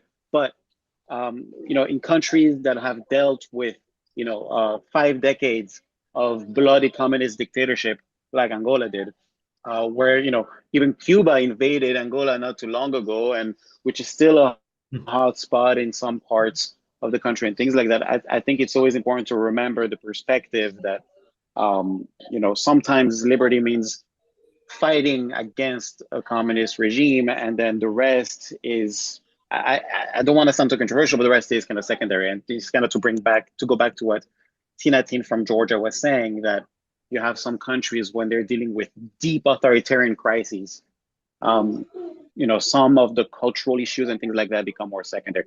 Although I do understand, the point, and I think both the questions and the answers were very, very insightful. It just not everybody against communists are libertarians. That's all. And we can make alliances with them, but it's libertarian alliance, so that's why I have some questions. Sure. Okay, any other discussion? All right, hear none, see none. We'll move to a vote. Jorge, how do you vote? My vote, our vote is positive, is aye for the membership of the Angolan party. Okay, Stephen? The USLP votes in the affirmative to have the Angola party join the IALP. And I would also say that anybody who's interested in speaking at our convention can email me, and I've dropped my email in the chat. Thank you. Thank you. Where am I? Tina Teen? Can I abstain? Yes, Is you that can. Yeah, I will abstain. Okay. Lewis? LA 75, I will go affirmative. Joseph? Vitko, I think this is a UIC Jamaica very votes big in the day for affirmative as well. libertarianism across the world. And Augustus? Obviously, National Liberal Party votes these sorts of yes. things are always And bylaw nerds Evaristo? type things, but this is Oh, that's who we're talking to. Sorry.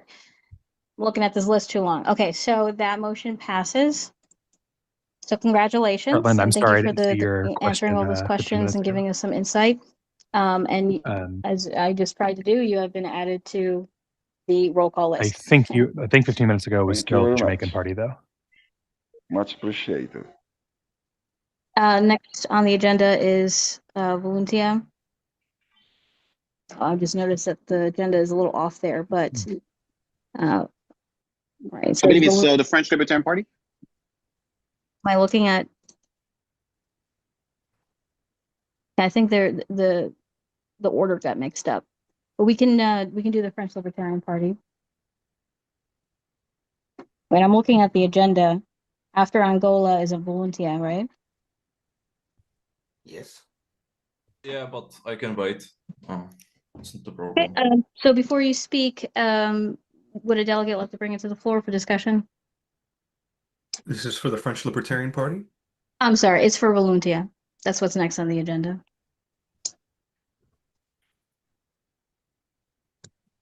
Here, I'll open up the agenda so you know why there's a bit of confusion. I somehow marked a party twice on there for some reason.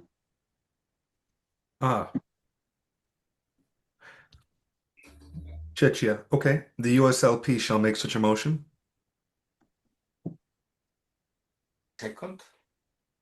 Thank you. Okay. So the person who is here for volunteer, if you would like to speak. Okay. First, hi. Thank you so much for inviting us. I would love to start with a little bit of history because there was actually a Czech Libertarian Party called Svobodní. They were even a part of the previous IALP organization. But somehow after almost 17 years, their way of behaving kind of switched from the libertarianism where they were like almost hating Czech Republic as a nation and or the state, and had this almost anarcho-capitalist mentality. They went to the kind of point where they start advocating for national socialists, and they actually run for the office of national socialists. And that's where Volunteer started, and that's why we start building the party. It was in 2025, and most of our founding members are actually members of the Svobodní who just left because their party went to the bad way. And the reason why we started almost also the party is because even if the Czech Republic is probably one of the most free countries that had a chance to speak there, we still see the way and the precedents in the EU and even in the Czech government that are slowly moving towards more socialists and authoritative regimes. Mostly in the EU, but also in the Czech government. That's why we decided to start a party, but not only the party, but we wanted to try, and we are still trying to make this movement all over the Europe, because we think that we, as just a small state inside of the Europe, we are kind of not sufficient because we are still part of the EU. So I'm so happy that there is an organization like IALP that we can cooperate with. So the party started before 10 months, which is not for that long. We participate in just one elections, which was national elections, where we get just 0.13%, which is not very much, but we were a small party. And also the problem was that we paid almost 80% of our resources to the state just to be available to run for the office, which is kind of funny. I'm also happy that we didn't promote any socialism, any regulatory things, new regulations, and any authoritative ways, because that's a kind of normal in some libertarian parties that were in Czech Republic. They were mostly advocating for liberal or normal, what we consider as a libertarianism, but they still had this little amount of populism in it. So we will add to the elderies or those things, and we didn't have that, which is one of the I don't know what to say else. Sorry, it's kind of late and I'm getting a little tired.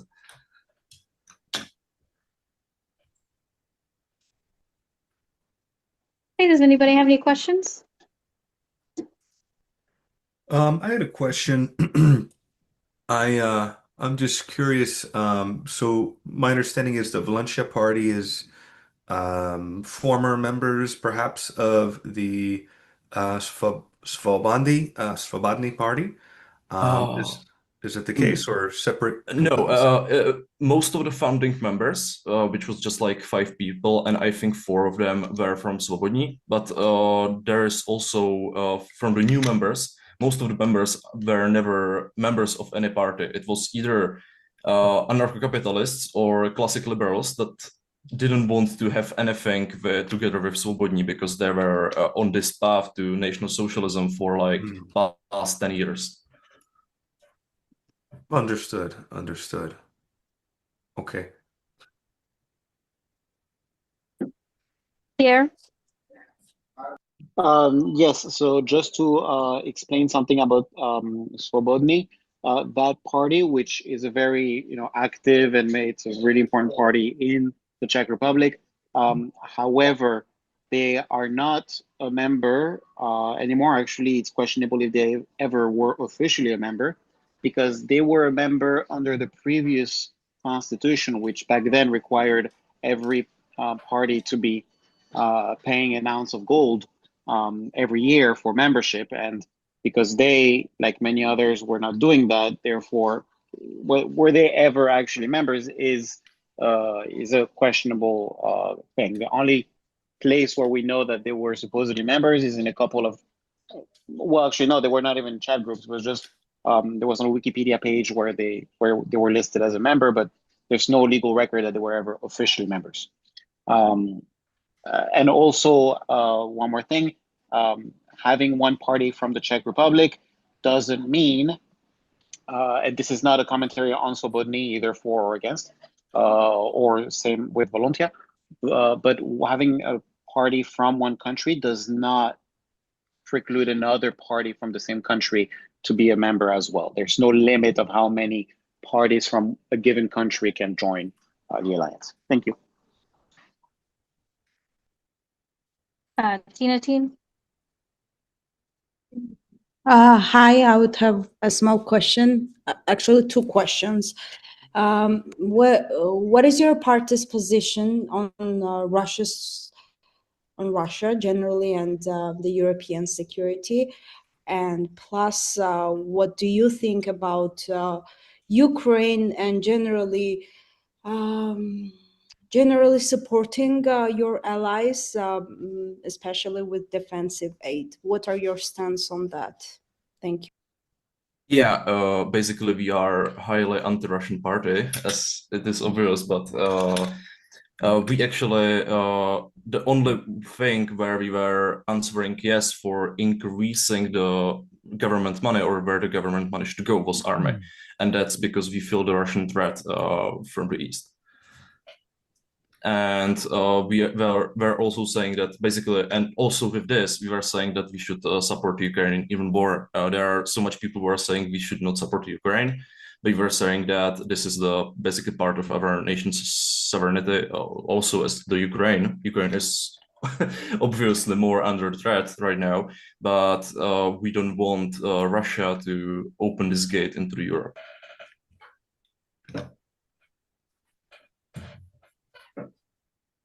Any other questions?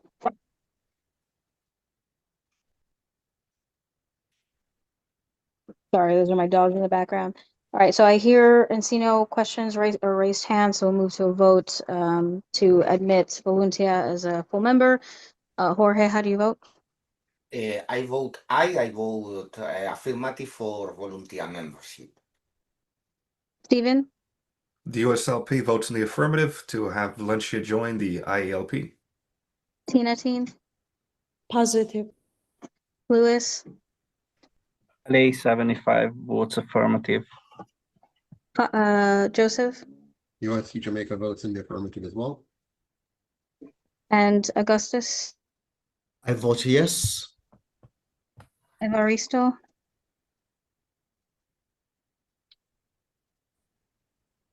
I vote yes. Okay, so that motion passes. So congratulations to you and your party, Voluntia. And just as a reminder, Voluntia didn't submit a delegate submission before the deadline. So while you are a full member, you don't have voting privileges in this Congress, but you know, there's always next time.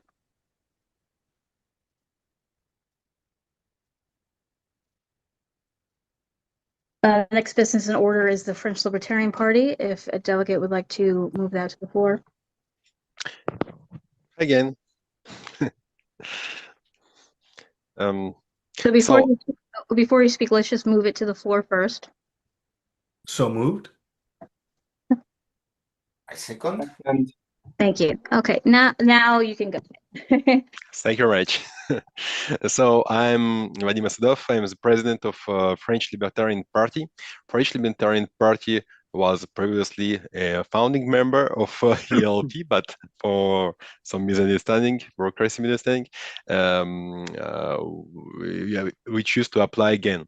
to be clear and have the clear status, because yes, in our movement were created in 2012. Then we had like all libertarians movements have the separation, and the first one wanted not to participate in politics, and Libertarian Party, French Libertarian Party, were created in 2016. Since then, we have participated in several elections. Like the previous year in by-election, we had two candidates for 3 places, and previously we had 2 candidates also in the parliament election, Assemblée Nationale. We have like 1,000 members and supporters in the party. We are across the France and organizing different events. We are for freedom.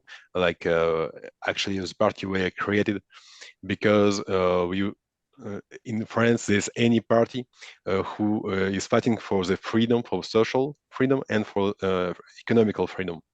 And we we against to separate both of freedoms, and there's only one freedom. You have to make money and to have to spend it as you want. Do you have questions? Tina, Same question for my dear Europeans. What is your party's position on Russia generally, and in the context of European security, and what is your party's stance on Ukraine and the aid to Ukraine? We're actually neutral on the international level.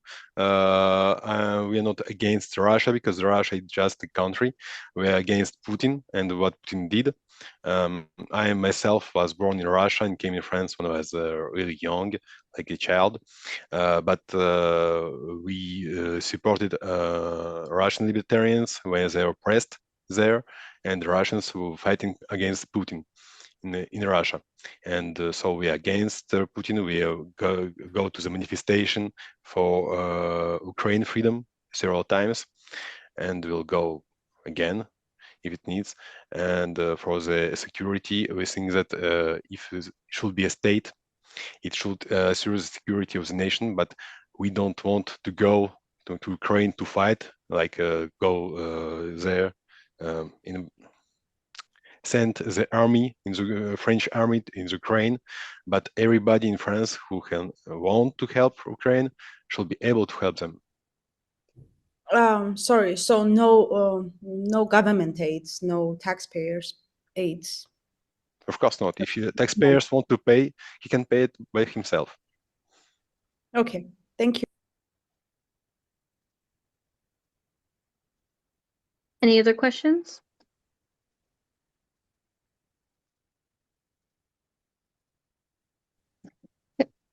Hearing none, seeing none, we'll move on to a vote to admit the French Libertarian Party as a full member. Jorge, how do you vote? We vote aye, positive. I will still be around, but I'm gonna pop off the screen for now, guys. So let me know if you have any questions, and I'll answer them. The USLP votes affirmatively to invite the French Libertarian Party into the IALP. Tina? Vote for yes. Louis? LA75 affirmative. Okay, and Joseph, I think Joseph stepped away, so he might not be here unless you're still here, Joseph. Okay, and Augustus? We vote yes. And Evaristo? We vote yes as well. Okay, so that motion passes. So congratulations, and thank you for being here and adding to the discussion. Thank you very much. And also, as a reminder, you know that you don't have voting rights because you didn't submit the delegate, but I know you know that. So, Yeah, but, I know that. But thank you for being here and contributing. Thank you very much, everybody. Okay. The next item is Democrat Alternative 91 of Suriname. If we can bring that to the floor, one of the delegates.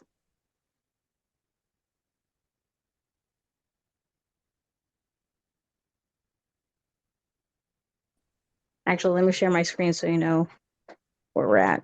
I keep undoing my screen so you guys can see the actual person. But we're at 3I right now.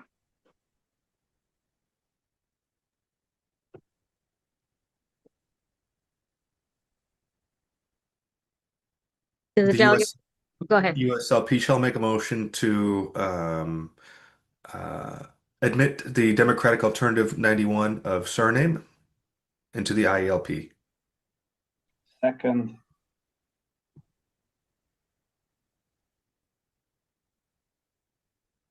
Okay, and I believe we have someone here from that party. I And have. just, yes. Yes. Yes, ahead. I'm here. Thank you for being here. Go ahead. Yes. I'm Angelique Del Castillo. I'm the chair of the party. And it's a pleasure being here and listening to everybody else who is all the other parties that are joining and the ones that are already there. It gives me a feeling that we are entering into a place where we will really be a good fit. The Democratic Alternative 91, we, as our name suggests already, we started in 1991 as a political party, and we are one of, I think, the only one maybe, but let me be a little careful. We are one of the very few parties in our country with a clear ideology, and an ideology that we also present to the people annually. Everywhere where we go, we have the meetings and we present, we talk from, we educate people in our ideology, in our principles. We have what we call a roadmap that is actually presenting our platform, which we run on, which has mostly to do with human rights, rule of law, environment, strong institution, and clean government. And also a small government, that government only needs to be there where it's really essential to be there. And we also promote active citizenship, very active citizenship. Even in schools, we suggest that there will be a subject that teaches our kids from very young on to be active participants in their own development, in their own country, in realizing their own dreams. In that part, we also stand for improving and increasing transparency so that citizens can themselves find all the information they need and are participating in decision making as much as possible when it comes to decisions that regard them. We have this, so as I said, a kind of a roadmap which we take it everywhere. We present it to the people in our country, because in our country we have one of the challenges we have is that the educational level, the formal educational level of our citizens is quite low for the majority. So that limits their how would you say that, their abilities oftentimes to make decisions, to analyze decisions that are made about them and for them. And so through the roadmap that we have made with our platform on it, as kind of milestones, we put it, we take it to the villages, because we still have a lot of indigenous people here in their villages, and we take it to them to show them and translate it to their own living environment, so that they translate this decision making to something that is part of their daily life and which they have a right to participate in. A major problem here is poverty, and poverty mostly due to corruption. And so it's like a cycle, because the transparency is necessary to break through the corruption, the cycle of corruption. At the same time, active citizenry is therefore crucial. So that is actually our work. We've got our work cut out for us. We have been doing this for the past almost 35 years. We've participated in all elections. Up till now, we have been part of government sometimes, at least once, and mostly we've been in opposition, as we are again right now. And we are seen as the party that is kind of how do you say it? People see us as the party that has no obligations towards whomever who has been in government already. Like so we cannot be how do you say it, pressed to take a position that supports the old kind of government or the kind of government we had during the military regime. We have no how do you say it, alliances with any of those parties. The things we promote are usually perceived by them as kind of how do you say it, um, threats to the old order. That's what I mean to say. We are seen as a threat to the old order of divide and conquer, because that is the way that our politics has been. A lot of promising people jobs, giving people money, giving huge parties, and that's all has to do with the education, the level of education that our citizens have, so that they cannot see that is not, that is robbing them of their freedom, of their liberty.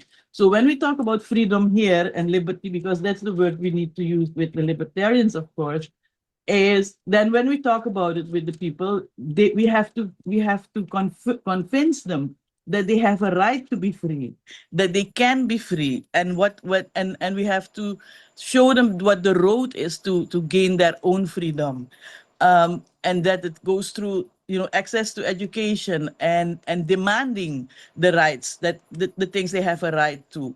And we assist them in doing that, of course, on the local level, simple things that they have a right to. As a party, we have been successful in those things, but we have not been very successful in gaining the seats, a majority in seats, because that is a process, and we understand that too.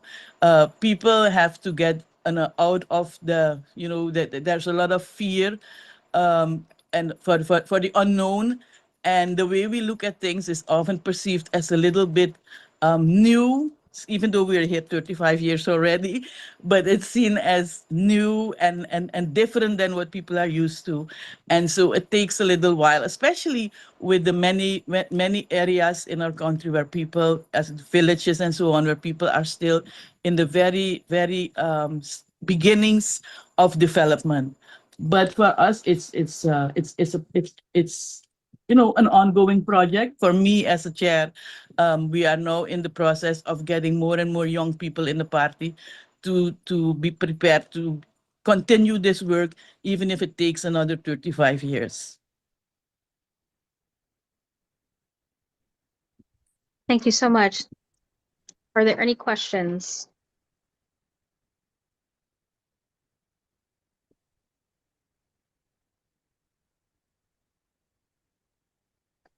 Okay, I don't No see any. questions is always a good sign. Yeah, and I know it sounds like it's not a good thing, but it's a good thing because everybody liked what you had to say. So we'll move on to a vote. Jorge, oh, I'm sorry. So right now we're voting on admitting Democrat Alternative 91 of Suriname to full membership. Jorge, how do you vote? Positive. Okay, Stephen. The USLP votes the affirmative to bring in DA 91. Tina Team. Vote yes. Lewis. LA 75 votes aye. Joseph. I think he's still stepped away. That's okay. Augustus. We vote yes. And then Evaristo. I vote yes as well. Okay, so that motion passes. Thank you so much for being here and speaking on behalf of your party and contributing to the conversation. Thank you so much for admitting us. Very exciting. We're almost done, guys. Almost done with membership. It's a big chunk of the agenda. I don't think we have anyone from Dear Chi here. So before we move on to them, is Zain from Armenia ready? I'm sorry, Madam Chair, Zain from Armenia, their delegate, Tarev, Hello? Hello? has it. Hello? I see them. Oh, sorry. Can you guys hear me? Yes. Yes. I am really sorry I mixed up the time and the day. So I'm just gonna briefly introduce myself and ask to speak next time. So my name is Datev. I am Do that. one of the, I'm sorry? Before you do that, we can definitely vote on your membership. There's no reason to do it next time, because next time would be like next year. Right? So I'm sure you don't want that. Okay, let me just, okay, go ahead. If you want, we can move on. We can do Gertrude first if you need a minute. No, let me just, if that's okay with you guys, let me just introduce myself briefly. Since I'm at work and I didn't know, like I said, I mixed up the time and the day. So that's my fault. I'm sorry for that. And I'm Datev from Voice Conservative Libertarian Party of Armenia. It was founded in 2021, and I'm one of the founding members. And I promise not to mix up the day and the time again in the future. Thank you. Mr. Chair, is the Armenian Party on the agenda for consideration? Yes. Let me share my screen. We had moved the agenda item further down because she was stuck at work. There, 3E is further up on the agenda there. I would move to take it now. Okay. So you're moving to admit Zain to full membership? Yes, that'd be my motion. Sorry to confirm, we are just going to vote. I mean, we are just going to the part where we vote, right? Not voting. So officially, we're going to go to discussion. And if no one has any questions, or if she had left, or no one wants to speak on their behalf, then we'll go to a vote. But I'd like to ask a question to her. That's sure, because I think she has to leave. So hopefully she's still here. Go ahead. Ask the question. Thank you so much. So just a question. You define as libertarian conservative. What does conservative means in your context, in Armenian context?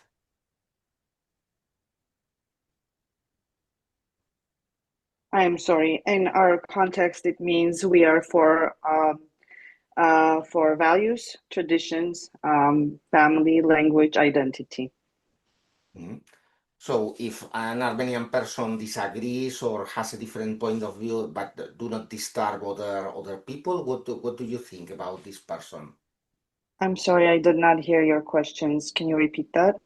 Sorry, let's say one person in your country is not so conservative, is very different. So how do you think you should behave as a government if you reach the government about this person or these people?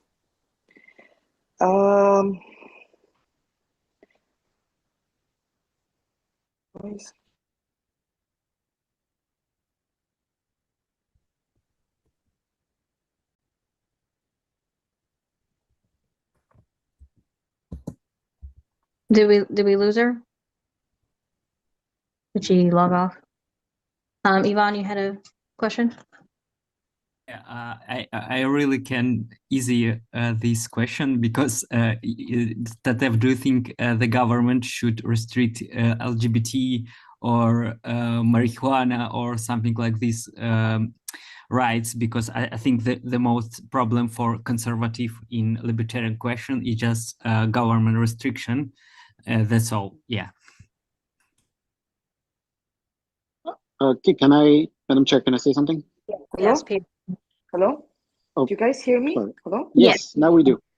Oh, I think government should have minimal involvement. You know, if you're asking about LGBTQ or just other rights, we're all for liberty and freedom. And a freedom of choice, of course. Sorry, the question was about marijuana as well.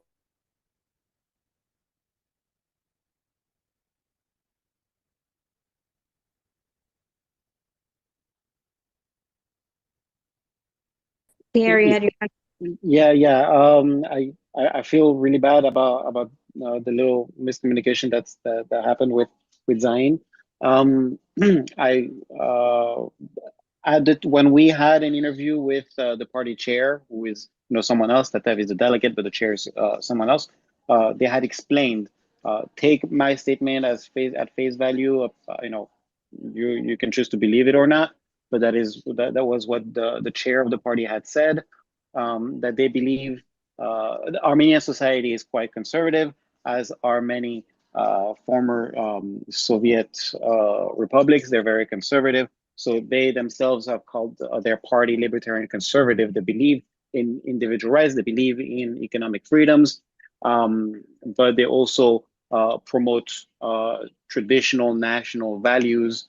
And she had briefly explained it as being a promotion of the Armenian language in Armenia, and it was things like that.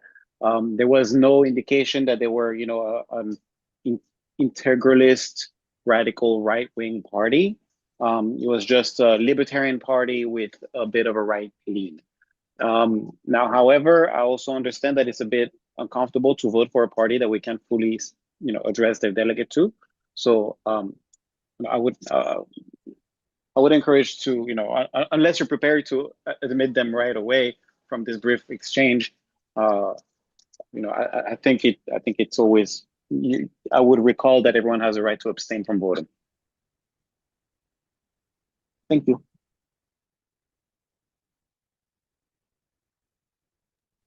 So the motion was moved, but it wasn't seconded. So if Stephen, if you want to move it again, if you're comfortable moving to a vote. Has it been seconded, the motion? No, it wasn't seconded. So, but I mean, does somebody want to second the motion? Oh, Joseph, did you have your hand up? I'm sorry. I'm okay with seconding so we can have a discussion. I want to ask a question. So Sure, I'll okay. second so we can move to discussion. Yep. All right. So there's a second now. And so you had a question? Yes. Is it that I think it's Tativ, if that's correct. Is it that she's having connectivity problems to clearly hear the questions and answer the questions? Is she having some kind of No, it's a scheduling issue. She was here earlier, but she's had a work emergency that she's had to step away from. Okay. Yeah. And Pierre, did I hear from you that she clarified the position of the party as being they are libertarian, but they espouse conservative values within the context of their country's politics, but they are not against protecting individual rights? Is that correct? That is correct. The official name of the party is Zain, which means voice in Armenian, / Libertarian Conservative Party. The word libertarian is in the name of the party. Okay. Yes. Sure. That is correct. Understood. Thank you. I have a question for Tatev. What is the party? What are the party's policies then, as far as the role of government in economic and personal life? Am I correct in understanding that the party is not interested in um, uh, not social aspects or personal choice aspects that the government should? Do you believe the government should step in? Is that the party's? I think she left. But that was going to be my question as to specifically where if the party is conservative, more as a position of conservative values or of government um, securing those values through the state. That would have been my more succinct question, but she's not here to answer it. So. I also just want to remind everyone that if you don't feel comfortable voting either way, we can move to table this. Of course, that would mean tabling it to next Congress, which could potentially be next year. But that is an option if you don't want to, if you don't have enough information to make a decision.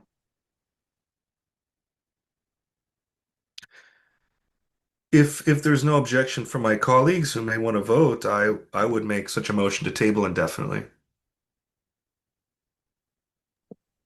Okay, and motion tables do need seconds.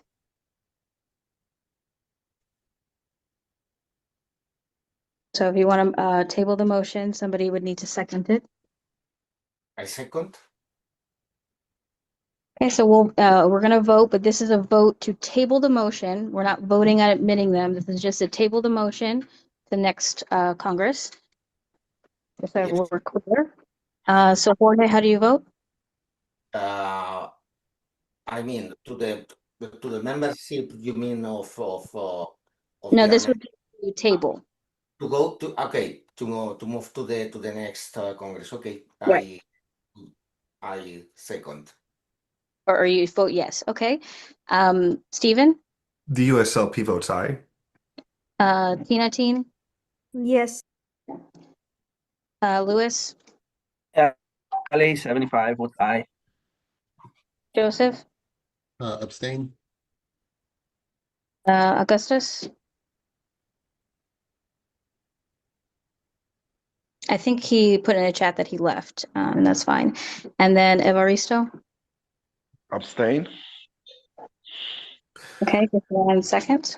And if I could explain my vote to colleagues, I meant to do it earlier. It's not so much the conservative values that are a problem. That's not a problem at all. It just is unclear whether the party stands for the state protecting conservative values at the expense of other people's personal values. It doesn't mean you have to agree one way or the other with those or opposite values. It's just the question, the answer wasn't clear to the question, and that's why I voted the way I did.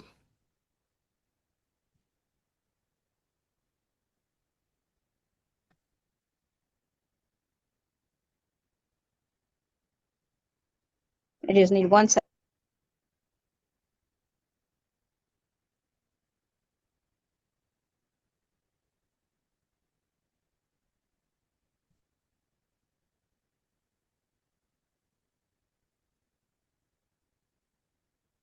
Okay, while Lana and Yeah, Wally. sorry. I just wanted to confirm that we just needed a majority vote to table and not 2/3. So that motion passes. So we're going to table that motion to next Congress.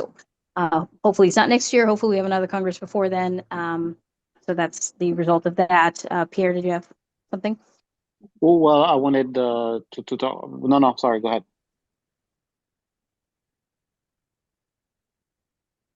I was going to move to the next agenda item. I don't know if you have something.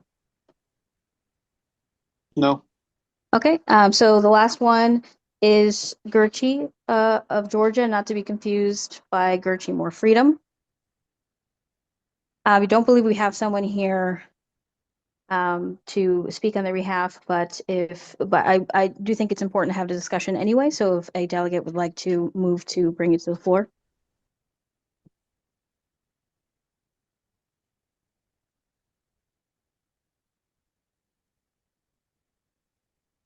And let me share my screen so you know. Oh, my screen is being shared. Never mind. So it would be the last one, 3I, Gurchi of Georgia.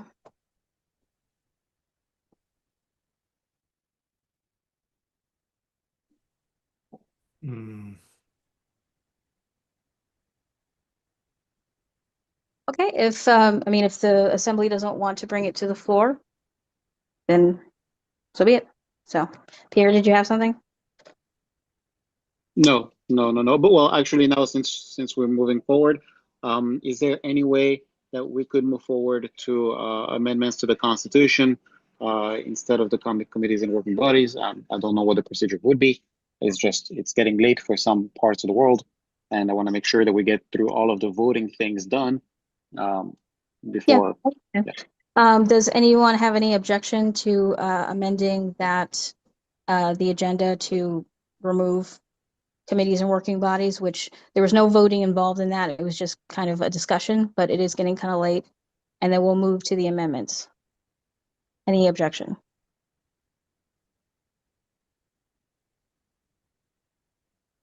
Okay. Yvonne, you had your hand up?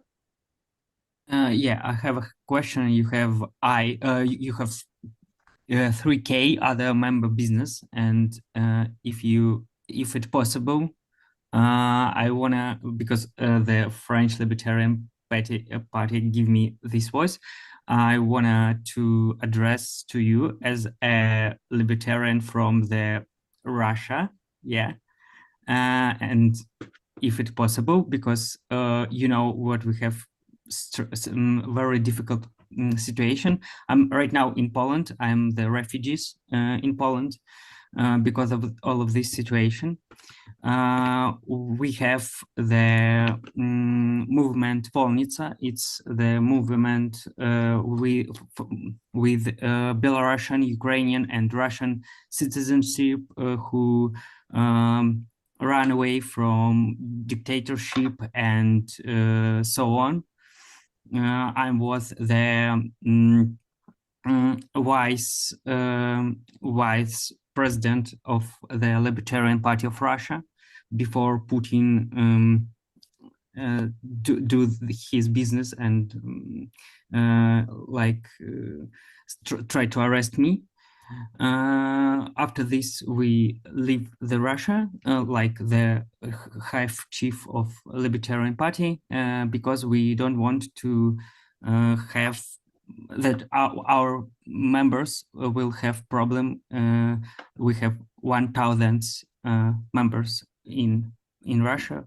That's because we leave the party and founded Volnica. We of course we understand that your organization is about only the legal party, but I want to ask for, what over the past of year we have participated in joint initiative and action together with the Libertarian Party of France, the Netherlands, and Germany. We remain ready and willing to support our colleagues across Europe, including in electoral processes. For example, we can help Czech with their election. We have experience operating in what are arguable some of the most difficult political and electoral environments in Europe, and that experience has value. What we lack is not dedication, not people, and not commitment.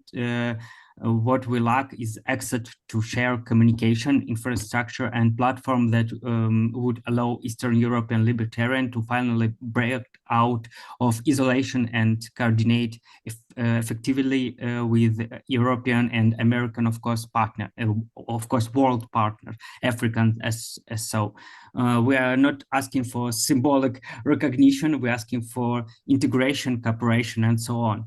If you can give us something like associative membership or something like, I don't know,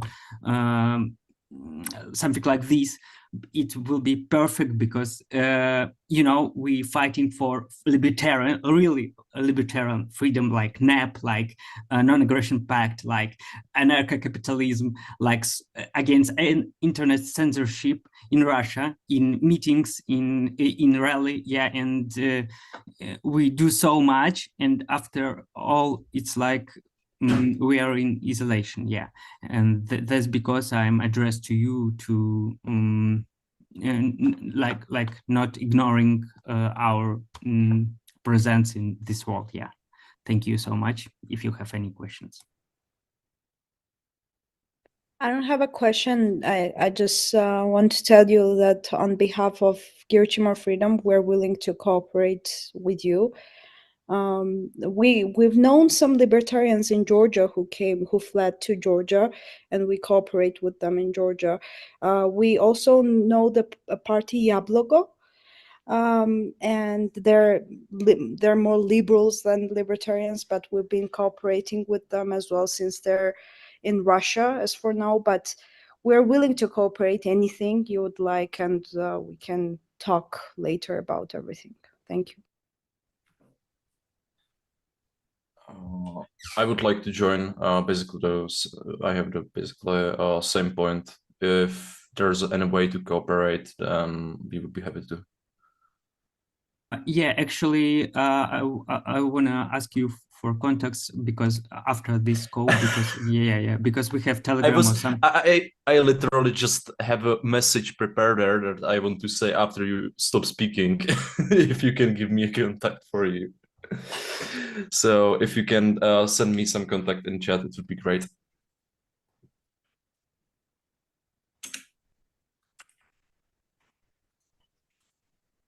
Okay, any other questions? So, as far as Just a question. There's ladies for Libertarian ladies. I don't remember his name. They're not party, but they are also a payroll member or something like this. Perhaps it's possible to. How is it possible to add Wolnica to this kind of membership?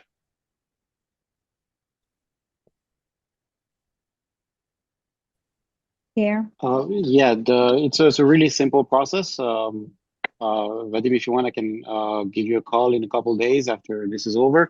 Very simple process. We signed a memorandum of understanding between the two organizations, between IALP and the other group. So it's very, very simple. That's how we did it with Lola. That's how we did it with the other civil society groups. Okay. So as far as skipping over item 4, Pierre is not a delegate, and so it was pointed out to me that he cannot move on further in the agenda. We can quickly go over committees or working bodies, or if a delegate wants to move to skip over that item, you can say so now.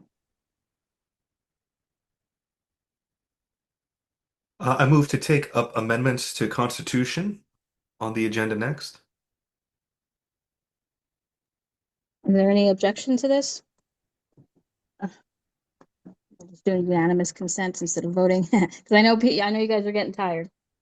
So if there are no objections, we'll move on to the amendments.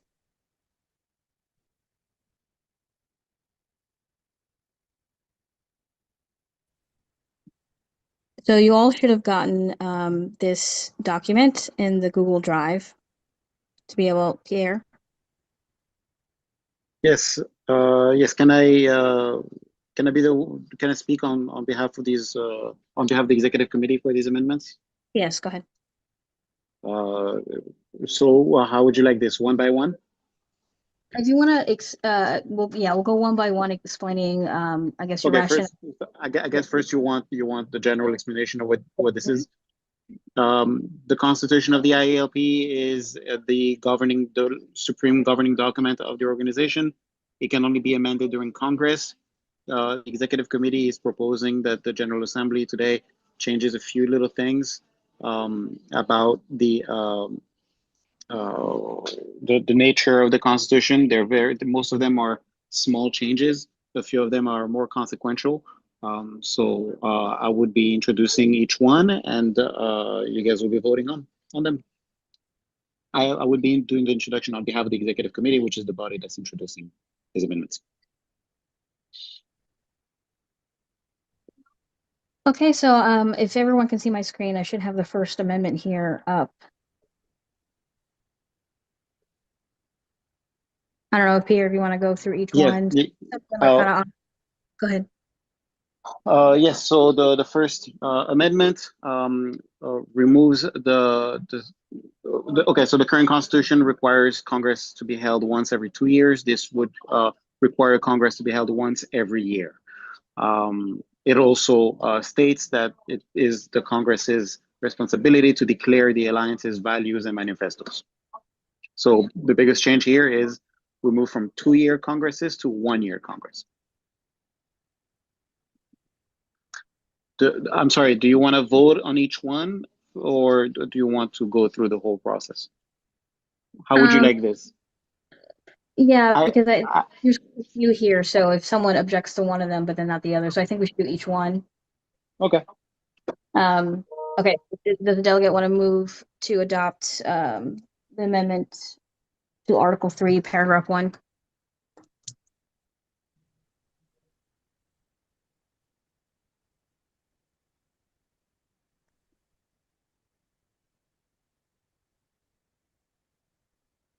Come on, guys. This requires a motion, correct? Yes. The USLP shall move such a Okay. motion. And needs a second?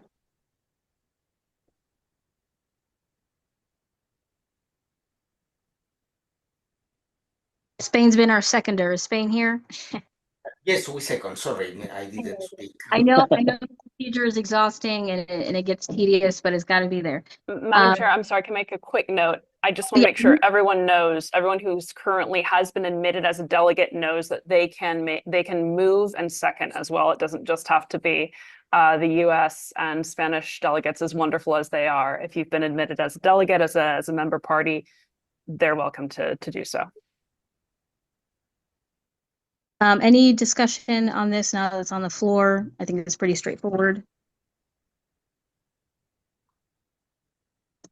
Okay, here on seeing none, we'll go through the roll call. I think a few of these people have left, but that is okay. Jorge, how do you vote? Positive. Stephen? The USLP votes aye. Tina? Yes. Lewis? Aye. Joseph, I think, left.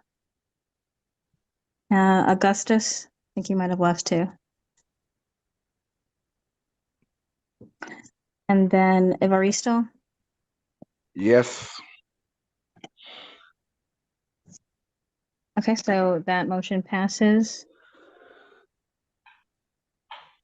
The next one, so the next one is really the only one that's more consequential in this series. It defines the terms of service for each one of the officers. And now each member of the executive committee serves a 2-year term. Yes, and also the number of at-large directors is lowered from 5 to 3 individuals. Yes, that is it.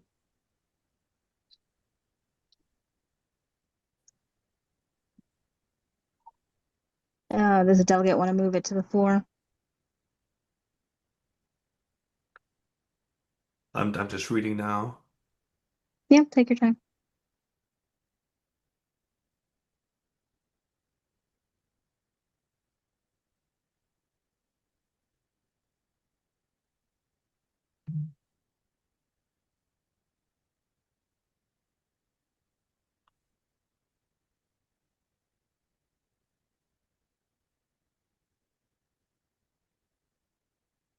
The USLP shall make such a motion. It needs a second. I second. Okay, any discussion on this or questions? So my understanding is there's 3 at-large directors. The chair is there a chair, vice chair, and treasurer, and are they voting members?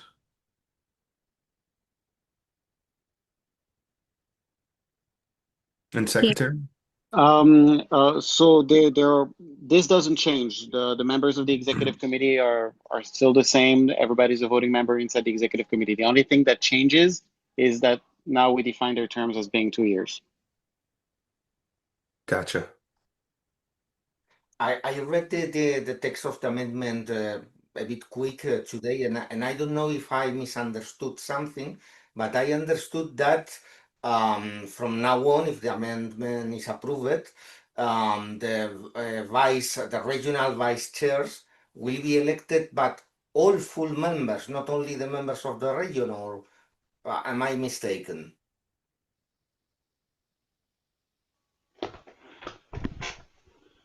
I'm sorry, I don't understand the question. I'm really sorry. Who are the ones that, if the amendment is approved, that will vote for the regional vice chairpersons? Each member party in each region votes for their regional vice chair. In each region. Okay, thank you. Yeah. That's I had misunderstanding here. Okay, thank you. Are the regional vice chairs, are they voting members or are they simply representatives? Both. I mean, we're Okay. not in the Congress in the executive committee, but I that's see. as it is today. Understood. Okay. I just wasn't sure what their role would be. Okay. Makes sense. Vadim, you have a question? Yeah, just a question. So here it's written that every region will elect the representative of the region, but what will happen is, for example, it will there's any candidate for a region. It's not there's If any. there's no candidate, so that process this amendment doesn't touch that process. If there's no candidate in a region, there's a vacancy in the region, and the vacancy is filled in the same process. That this amendment does not touch the way the vacancies are filled. The vacancies are filled by the executive committee upon consultation with the member parties in each region. So it's not the regional parties will vote for the or they decide who will represent them. It will be the executive committee.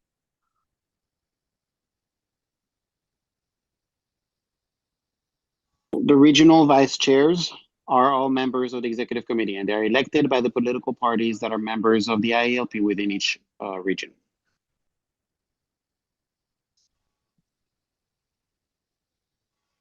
Okay, Dirk, I think he has a question. What are the 8 regions? Could you define them? Maybe that they should be written in here. Sure. This Well, no, paragraph. they are in the bylaws already. They're defined in the bylaws. Those regions are North America, South America, Western Europe, Eastern Europe, Middle East, Africa, South Asia, and East Asia Pacific. All right, thanks. Thank you. Can I ask how you define Eastern and Western Europe? Because mostly is used even in Middle Europe. European member there, so.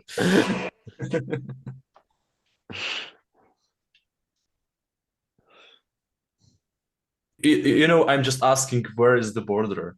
Like The list of countries, old, like Western and Eastern Bloc, it's totally no, okay. the list of countries, no, the regions are defined in the bylaws and the countries are listed in each region. The Czech Republic falls in the Western/Central European region. I'm sorry, I don't wanna speak out of turn. We're running a danger of losing quorum. I don't want that to happen. I'd like us to move fast with the very important things, so that after that, if we lose quorum, it'll be okay. If we could, move to a vote, and then maybe we skip the other amendments until after the elections. That would be. I would recommend that as a member of the EC, although I cannot make that motion myself. Does anybody want to move to a vote? Or we do it this way, it's gonna be easier if we do it this way. Does anybody else have any questions on this amendment?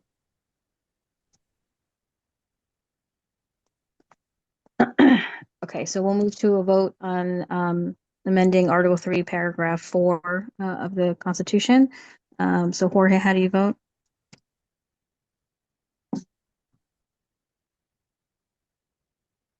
Really sorry, I was muted. Positive. Okay. Stephen? The USLP votes in the affirmative, aye. Tina Teen? Positive. I think Louis left. Louis, are you here? No. Joseph, are you here? Augustus? And Evaristo. Positive. Okay, so from that count, we only have 4 delegates, which I don't think is quorum. Let me just double check. We need, wait, what is quorum? 1/3, right? Okay, we're going to get quorum. We're going to get quorum back, but I am asking everyone present who can vote to please someone make a motion if you can, because we're running very late. If someone can make a motion to skip the other votes on the constitutional amendments and move straight to the elections, so we can make sure that we don't lose. Now, quorum is 1/3 of the delegates, right? Or 1/3 of the member parties. Pierre? Yes, 1/3. Okay. Yes, 1/3 of the member parties. Okay, so that would be 2. So, okay, we're good. So that motion passes. And do any of the delegates want to move on to elections? I would move to take up elections at this time. Okay, any objections?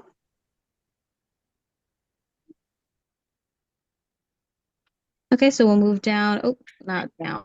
Move to the elections, which would be chair. Start with chair. Just 1 second.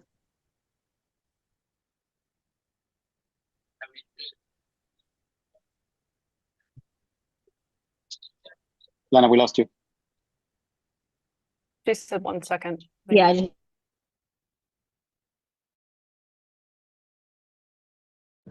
Okay, would somebody start the nominations? I believe we only have one person for chair right now. The Libertarian Party of the United States proudly nominates Yaroslav Romanchuk to be the next chairperson of the IALP. Okay, thank you. And I do believe he's here and he's been waiting so patiently. Thank you so much. So if you would like to address I know I everybody. need to turn off your voice. Yeah, good night, good evening, guys. Sorry, that's blackout time in Kiev. We had additional 2 hours of light. I was happy and waiting till that time came, and here it is. So we don't have any light until like 5 a.m., but that's normal. That's Holodomor, that's war in Ukraine, and but that's what war looks like. To begin with, I've been libertarian since 1993.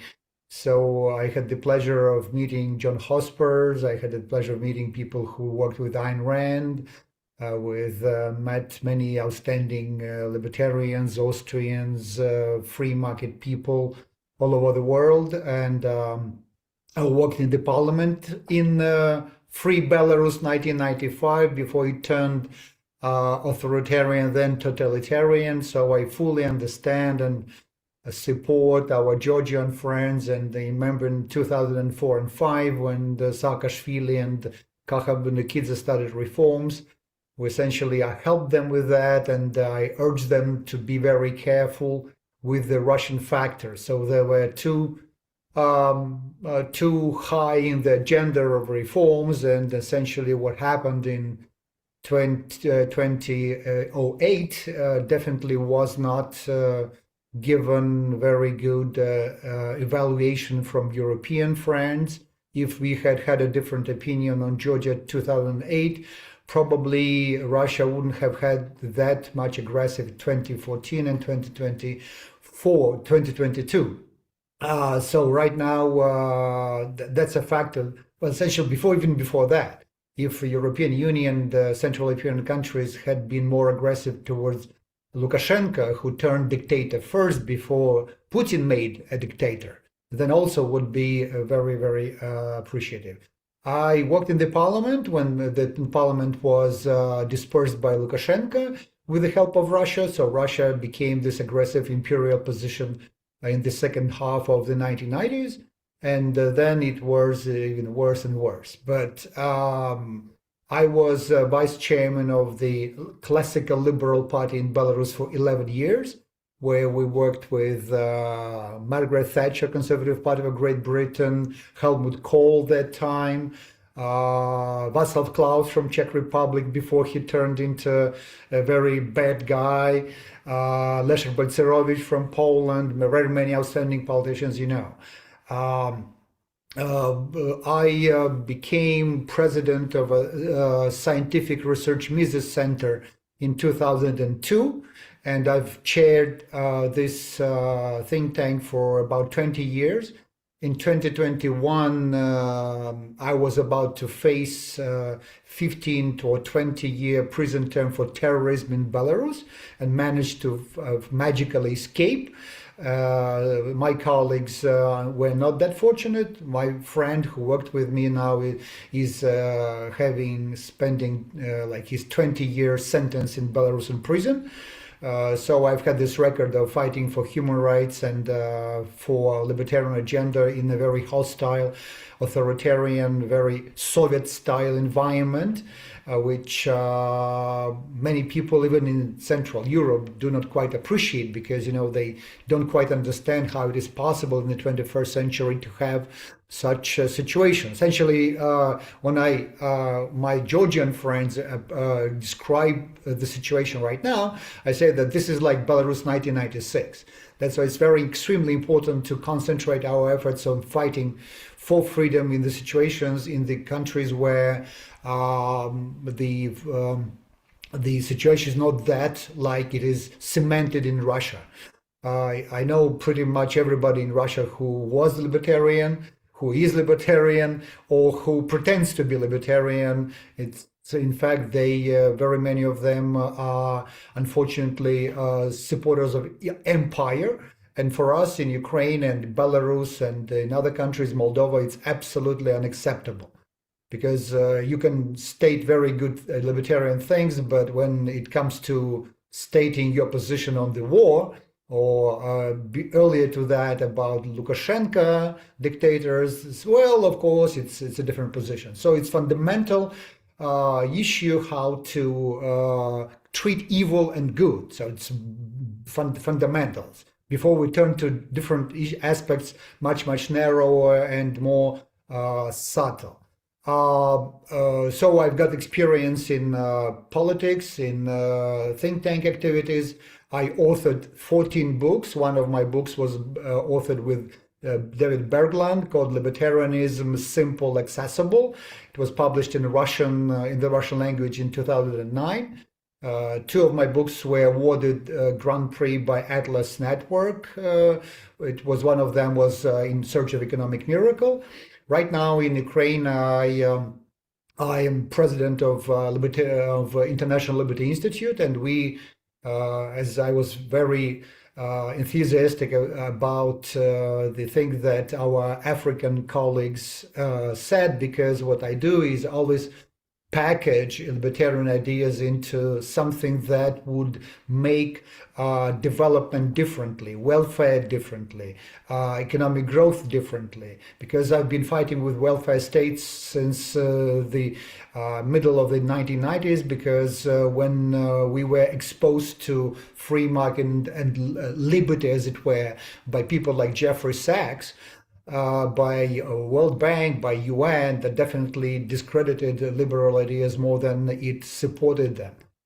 So it's in Ukraine, that's a mixture. Of course, that's the war, but internally we've been fighting with statism as Soviet-style mentality and Marxism a lot.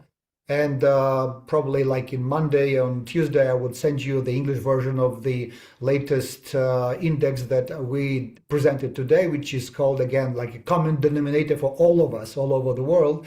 It's Common Sense Index of Common Sense Economics, or Economic IQ of different governments.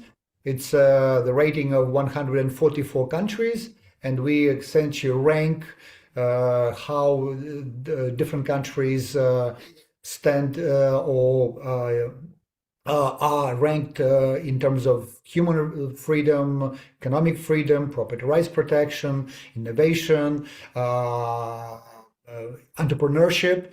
And these are all like combination that's all described in methodology, but I think that's a very important thing to talk differently about liberty.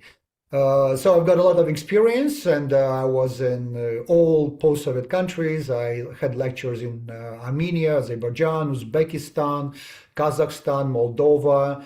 Of course, I was a member of International Society of Individual Liberty, which is an American NGO, which was set up in California to promote liberty in this part of the world. And alongside with my friends, we had liberty camps.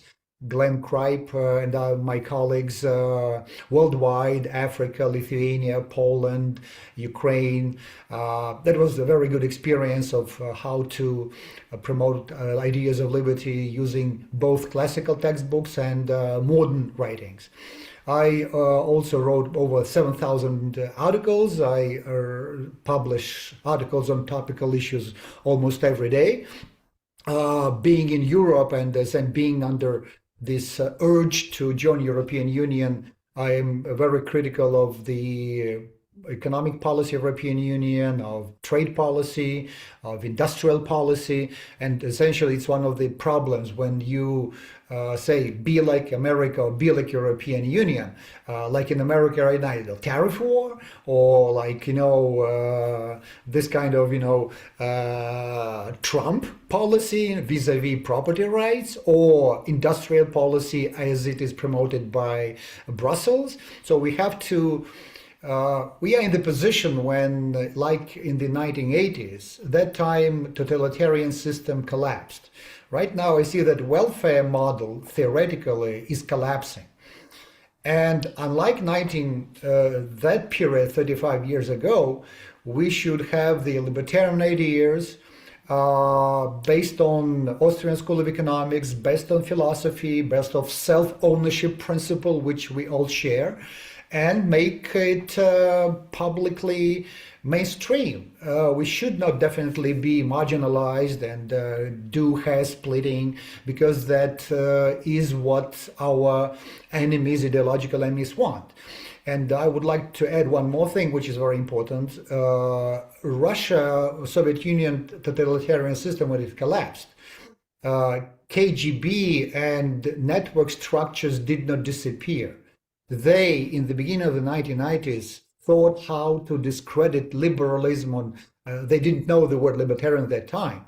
They discredited that by giving names to very bad people, like Zhirinovsky, probably Vadim definitely should know that, or other people. They call themselves liberals, they call themselves some libertarians, but they were not.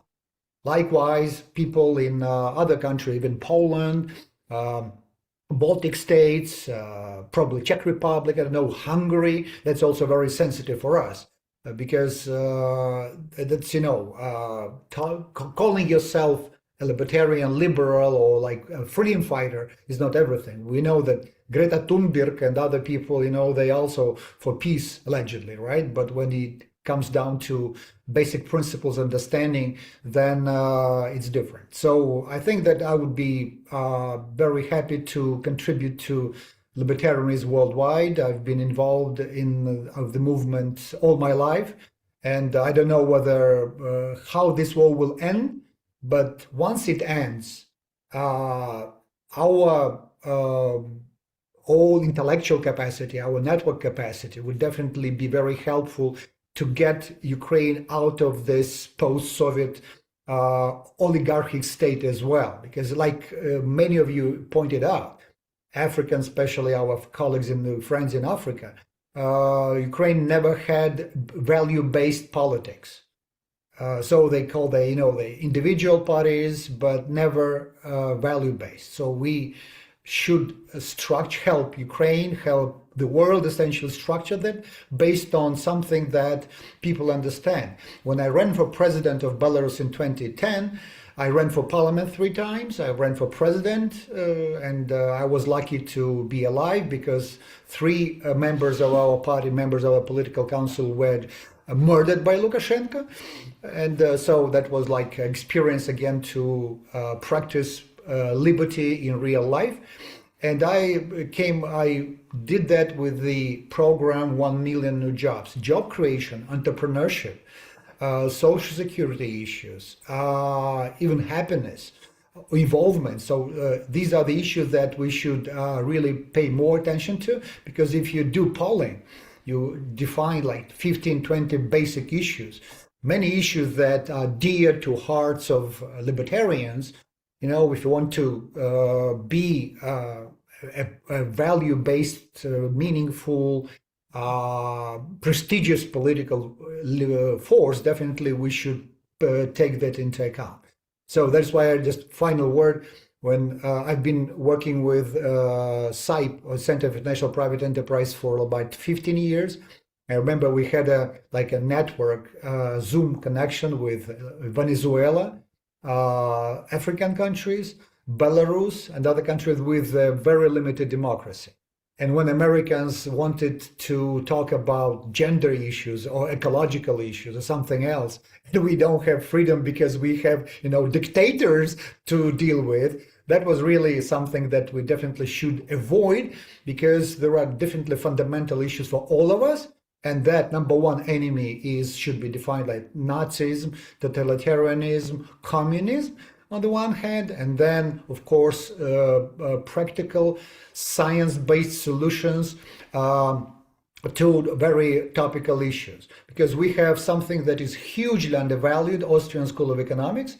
We have different generations. We have Guido Hülsmann in France. We have people in Germany. We have wonderful Josef Schima in Prague. We have Polish individuals. Definitely, we have wonderful scholars in United States, and they should speak up internationally instead of having people from IMF, World Bank, or UN presenting the case of the West. So I'm looking forward to being with you, to contributing to our popularity, and definitely in some time we have a chance to be to take the position where liberty ideas were in the beginning of the 20th century, when Mises that time, Bawerk, other scholars were mainstream in talk about money, about taxation, about government. And I have very many practical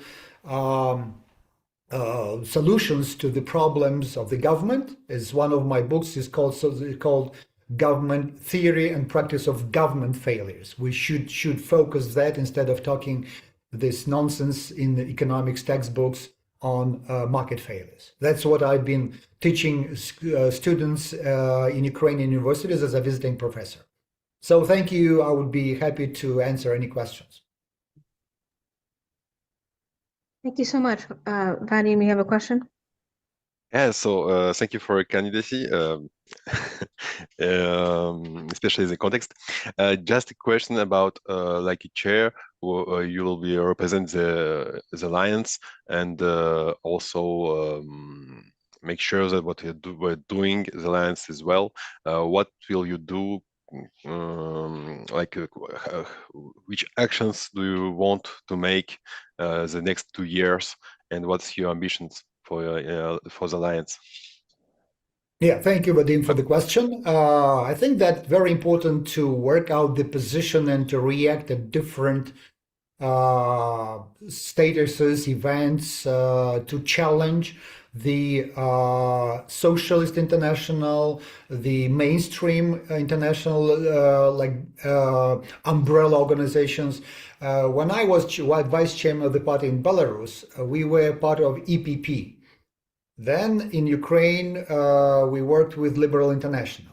So I know how it works. Libertarian International did not exist, or it was very minimal, not very active probably. So one of the major things is to come up with a joint proposal to work it out and to enhance each member of our alliance so that we know where we stand on entrepreneurship, on property rights, on individual liberty, on Nazism, on this or that. That's very important. Secondly, sharing, networking among each other, taking part in different events, it's extremely important. Again, when we hold like Mises readings or Liberty forums, we should somehow get together with different our colleagues, our partners, to challenge Davos to make something like that internationally, so that people know that it's not the only thing that the West is about. Because Davos is the concentration of statism, of mainstream that went wild. And for many people, our enemies, our opponents, perceive that as this is the only thing this is the way how the West treats us, which is not definitely true. Thirdly, definitely promoting and creating intellectual ammunition, as I call it, which can be used in campaigns, in advocacy campaigns, in whatever other activities. Intellectual, political, like, for example, talking about the budget in European Union, or supporting, as you mentioned, financing of defense spending. I really object to the budget of European Union for 2028, 2034, because if you look at the breakdown of this expenditures, the expenditure of the fundamental threat, which is Russia, which is a welfare state, well, you know, they are very minimal. And at the same time, France had general government expenditures over 50% of GDP, with huge macroeconomic imbalances. Potentially, that's a very dangerous thing. So explaining to other people, to Africa, to Ukraine, to Georgia, to other emerging developing countries, the dangers of welfare state being in this particular situation, like Italy, France, Spain, United States, you know, because for you guys, you do not feel it as we are. But when OECD people, IMF people come to us, and they say, well, just cut paste what these guys in the European Union have. But we don't have the capacity to run it. We don't have people, and this is what feeds oligarchy, corruption in the first place. And when we provide intellectual science-based understanding why we oppose it, because one thing is, I said, I'm a libertarian, I am for self-ownership, as many people live in Ukraine said, I am anarchist, so I don't give a shit about the government, so I just want my freedom, beat it. That's not the way to get people involved, engaged, and get your support. Either it is a political movement or party or civic movement or educational campaign. So I want us to be more down to earth, talk to grassroots, at the same time get young people and entrepreneurs and first time involved, because we have ideas that other people cannot present them. So like business platform, like anti-corruption platform, like alternative, for example, when I was part of Kaha Bindukidze team in Georgia, my idea, straight jacket on the government, which was part of the Freedom Act, which was how to neutralize or minimize the dangers of populism. It's when you have a government expenditure ceiling, when you have budget deficit ceiling, we have debt ceiling, we have government employment ceiling, and we have resources and asset ceiling of the government. So once you have this frame in the part of the constitutional law and constitution, it creates like much more time for libertarian-like government to carry out reforms for like 10, 15 years, something that Georgia didn't have enough.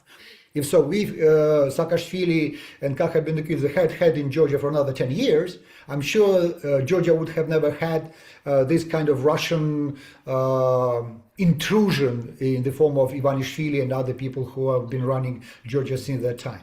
So a lot of solutions. We have to essentially to take from different ideas, listen each other, and offer solutions that we can work out together. Of course, our American friends have like the best think tanks in the world, but also they, you know, should learn how to move from where they are to freedom. And us, we also should know how to move from serfdom to freedom in the way that is different from the path that we took in 1991, 1997, like let's say in 1990s, like that.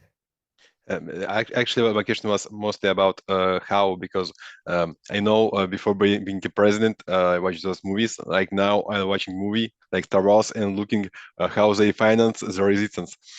And so, what will you do like with in which resources you'll have to do it, because it's very difficult to, it's very good to promote, and I always telling it, but how to do it, because right now, if my understanding is good, Alliance just don't have the resources just to volunteer. No, that's all volunteer work. You know, I've been, when you have some part of your time you dedicate to the work that makes you money, But most of the time in our movement, it's all about voluntary passion work based on values. You know, It's true. I'm not doing that for money. I'm doing that for the ideas because something that we should take into consideration. It's all both economic theory and practical implementation. Apart from the standard forms of capital, now we have intangibles, which means reputation, networking capacity, helping each other. Once we enhance this, again, and now we have the beauty of networks, social networks, you know, Facebook pages. Now we can communicate much more freely if we create good, attractive product. And I know that in Ukraine, even in Belarus, in post-Soviet countries, we have this attitude of divine respect and awe to anybody who comes from United States, who has a PhD from Harvard, from Cambridge, from MIT, from whatever other institutions. But in very many cases, these people just promote pure statism, pure bullshit that cannot be applied or definitely should be challenged. And with the help of our network, where we have people from Spain, people from Germany, people from Canada, people from other countries with a lot of experience who definitely can reach out for the best individuals in the free market world. And that's what we need. Okay, thank you for your answer. So there are time limits laid out in our Congress rules for addressing for candidates. Dirk, if your question is really something that we do quick, go ahead. Just a short question to you, Jaroslav. Who proposed you, or who asked you for your candidacy for the chair? Pierre. Pierre. All right. Thanks.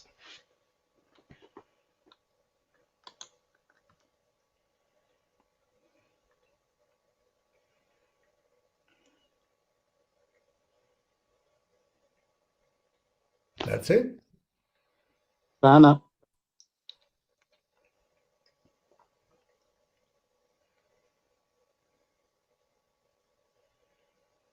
Lana, Yes. what are we doing? I think I accidentally muted myself. I was just like rambling on. Sorry about that. So we reached the 15 minutes. So we're gonna move to the voting. Pierre, if you could put the link in the chat. Pierre should have also sent you a code if you're a delegate. So you would click the link. It's through OPA Vote. So you'd click the link, then put in the code that Pierre sent you, and then just kind of follow the prompts for voting. And where would that code have been? It's in the Yeah, so each delegate has a code received in a private message that I sent to each delegate on Zoom. So check your Zoom messages if you're a delegate. If anyone has an issue finding it, let me know.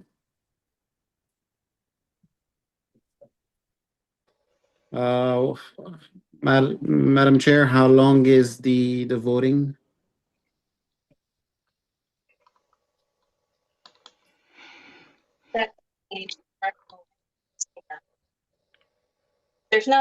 There aren't a whole lot of delegates left, so I don't imagine that we need to enforce a time limit.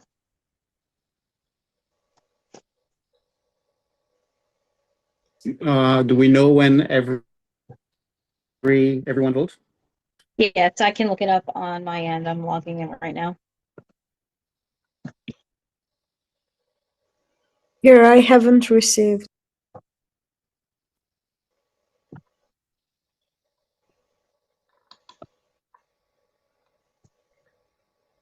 Can you check? I mean, I'll try to send you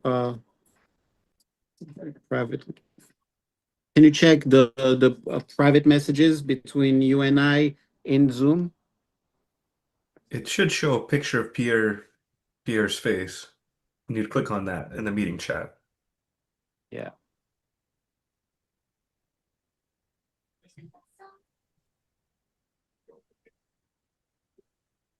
Okay, so we have 4 voted, so I think we're just missing I guess Tina Teen.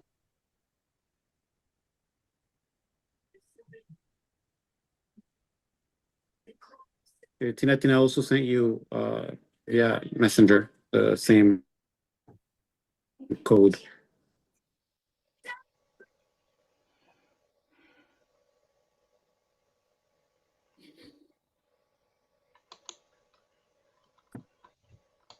Voted.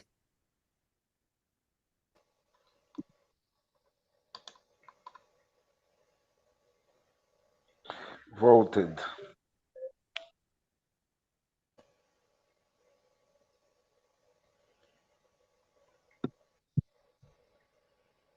Okay, because it's blind voting, I can't tell who hasn't voted or not voted. I know we have a couple missing from quorum. Is there anybody who is a delegate that hasn't voted yet before I push the stop voting button?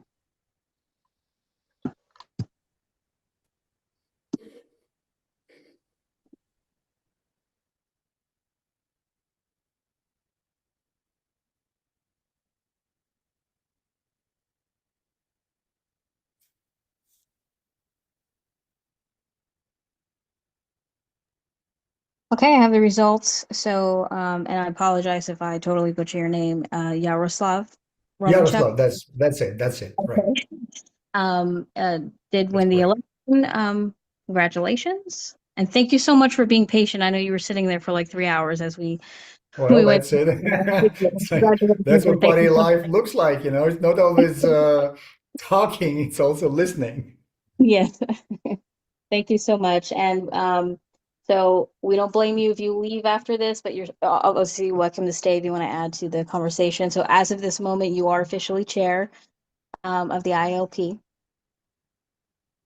Thank you so much. And I will send you all, probably Pierre has it, my CV, so that you know who I am. And in fact, I can write in English, and I know 6 languages, Slavic languages. So it's not a, but now with all these artificial intelligence tools, you can understand everything quite easily. So thank you for the honor to be with you, and looking forward to being very active and spreading our ideas and making this life much freer. Thank you so much, Yaroslav. Thank you. Thank you. Okay, so we'll move on to the next election, which is at-large members. If I think, I don't think Joseph is here. He might be here, but if the delegates would like to do their nominations. The USLP shall I'm sorry, nominate. Joseph is here. He's yeah. Sorry. The He is. US shall nominate Joseph Patterson as well as Tinatin Balak. I'm going to butcher your last name. I'm not even going to try. To be at-large members of the IALP.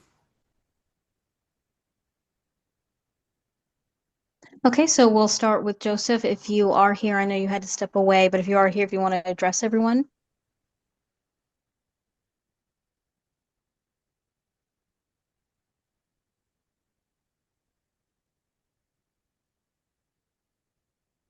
I'm sorry. He just messaged me that he has a connection issue. Can we move to Tina Teen and then? Tina Teen, do you want to address everyone? Yeah, I just want to tell everyone that I'm very happy that we got closer to the International Alliance of Libertarian Parties. We hope as a party and me, myself, to work closer to each and every one of you. And I think that's the most important mission that we have is to grow. And this what we are seeing right here is the clear definition of what I would envision ourselves in the future. Thank you.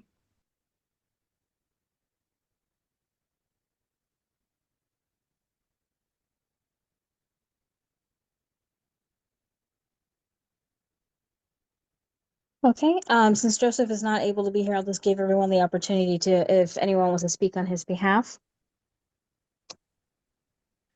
I'll speak a little bit on Joseph's behalf because we got to meet a few weeks ago. Joseph, along with Yaroslav, Mana introduced me to the two of them, and I'm very impressed with what he's been able to do so far in Jamaica.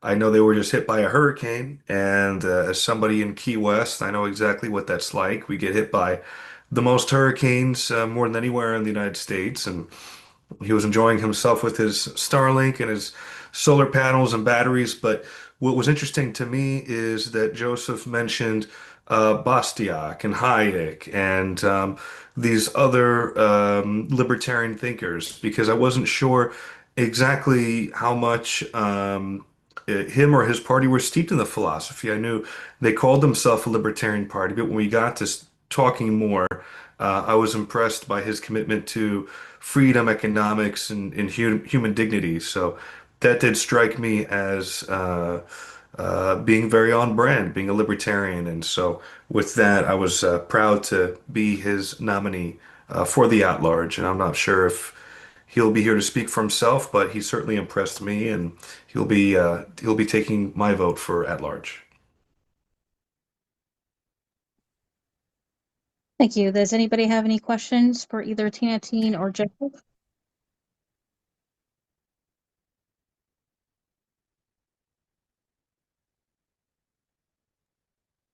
Okay, I don't see any, so it's the same process. Pierre will put a link and he should have sent you a code, but this time, instead of picking one, you will pick your top three. And I neglected to mention before, NOTA, none of the above, is always an option. And that just means that you don't like any of the options. And for this election, you can click NOTA 3 times if you don't like anyone or any of the slots. So you have to pick 3.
Okay, so I see that 3 people have voted so far.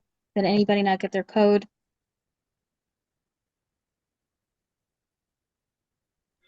I'm still voting. I'm going there. Got my code now. Just got my Okay. code. Excuse me.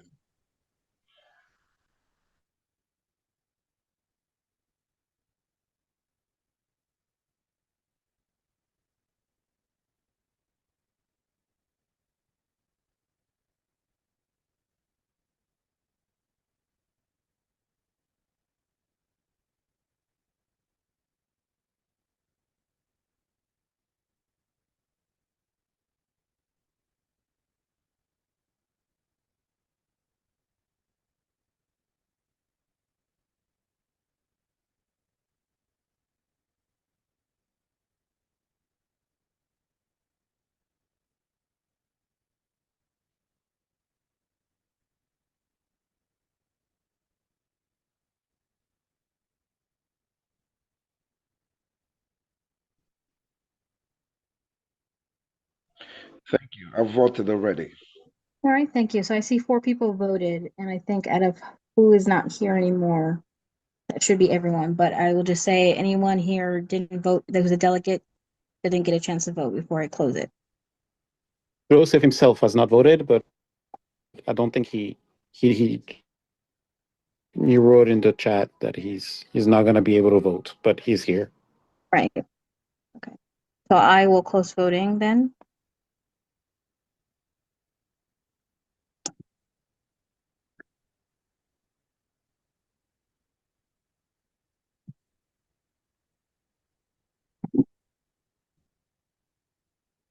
Okay, so I have the results here. So Joseph Patterson and Tina Teen Bolokadze are at-large members. Congratulations. Thank you very much. Sorry I couldn't participate in the last round here. I'm in another meeting. So I'm just popping in to quickly comment. Thank you so much for your patience and understanding.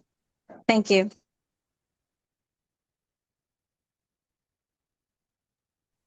Okay, I know everybody's tired, so let's move on to the next one, which would be the regional vice chairs. Now,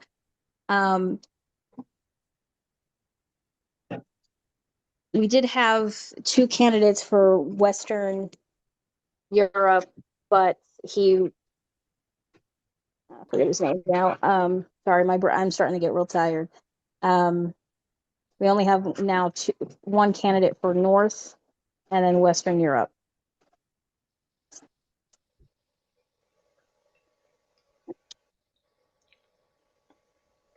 North America.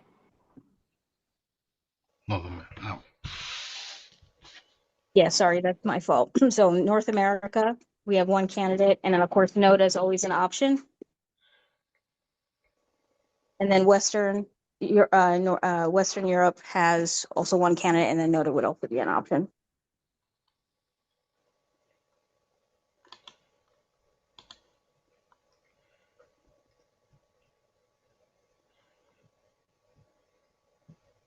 Just wanted to confirm that Oscar did recuse himself from candidacy. Dirk, you had a question? No, I just want to tell you that I, as well as Oscar from Switzerland, I would like to withdraw my candidacy.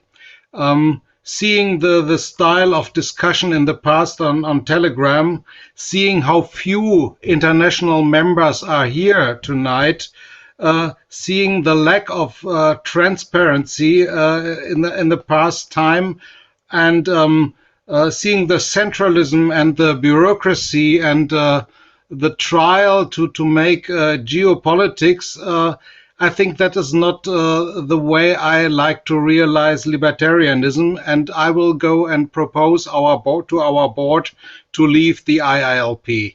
So I herewith withdraw my candidacy for Vice President for Western Europe.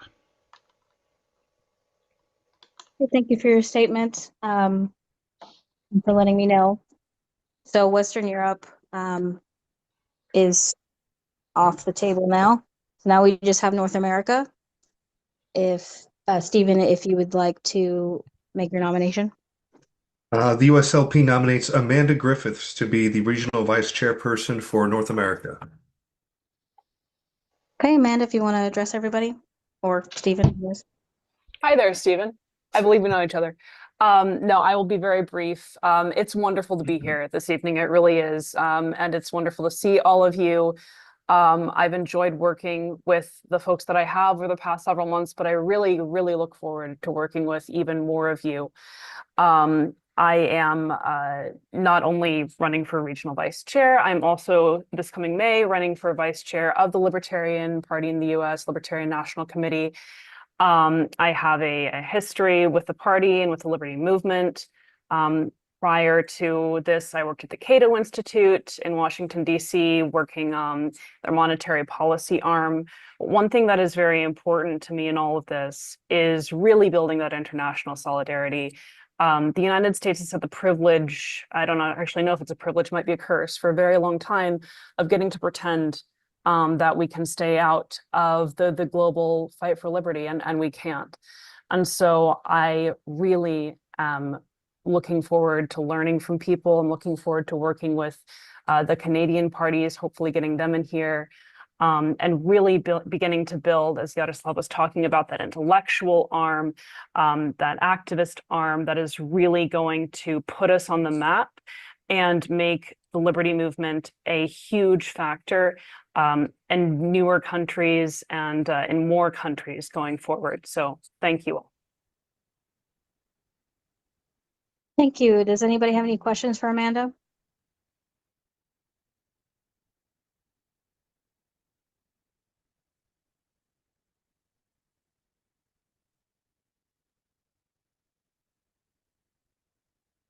Okay, so I see no questions, so we'll move to a vote, which right now is the delegate from US.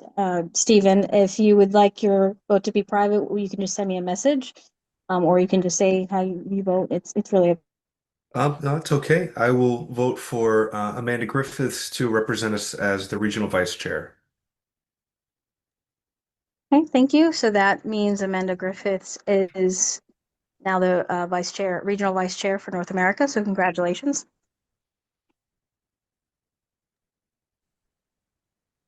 So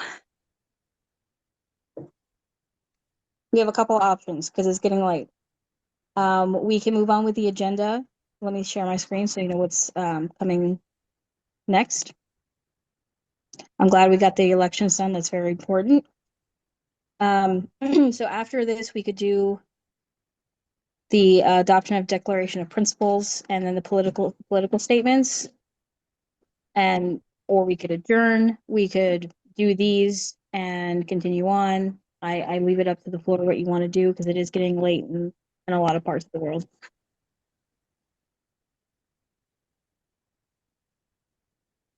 If my colleagues are up to it, I think we can probably get through this very quickly if we minimize debate. But obviously, if there's debate and it's important, we got to debate it. But if there's not much friction, perhaps we could go through the remaining amendments and finish off the agenda, as long as we retain people. I don't know if I'm a minority or not in this, but it may be Yeah, late somewhere. if there's no objection, so we can back up here. Just a question. So we don't have your European representative. No, so it's currently vacant. That doesn't mean that it will remain vacant forever. The vacant slots that we have on the EC, like the at-large and vice chairs, can be filled at another time. Another time is Yeah. the next Congress. It will be like internal executive committee meeting. Can I chime in? So the proper procedure is any political party in your region is allowed to nominate someone to fill the vacancy. So, for example, tomorrow you could address the executive committee and say that you nominate yourself or someone or whatever to the to fill the vacancy. And at the next EC meeting, which it could the next EC meeting is set to be in 2 weeks. There could be a vote. There would be a vote on that.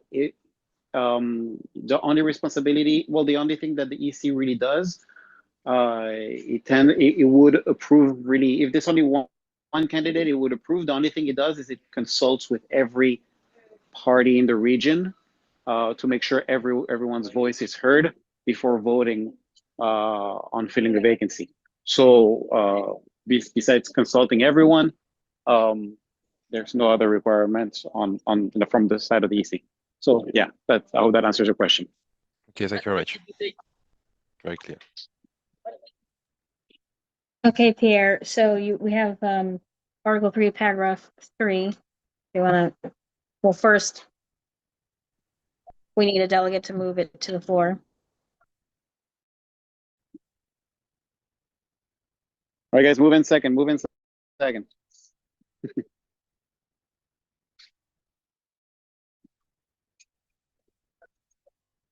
This amendment is to, briefly, this amendment is to remove the 30-day requirement, the 30-day deadline for candidate nominations. The 30-day deadline had been previously in place to allow every party enough time to study candidacies. We saw this time around that maybe the 30-day deadline was not necessarily completely practical for a lot of parties. So this is to remove the deadline altogether.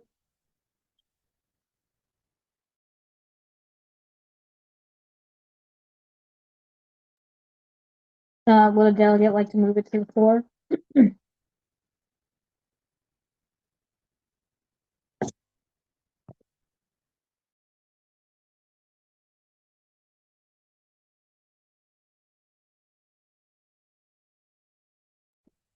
Okay, if no one wants to move it to the floor, we'll move on to the next one, which is Article 3, Paragraph 4.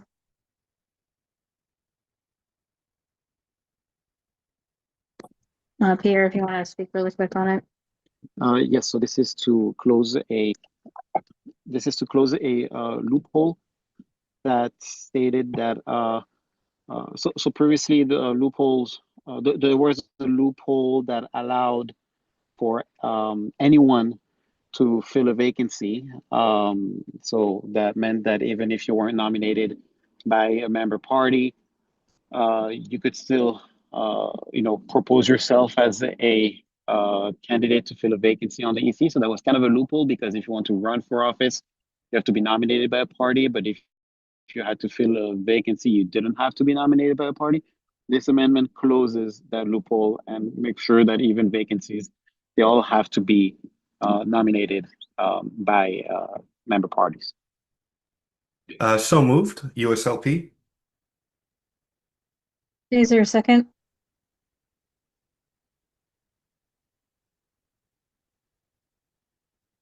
Any delegate can second.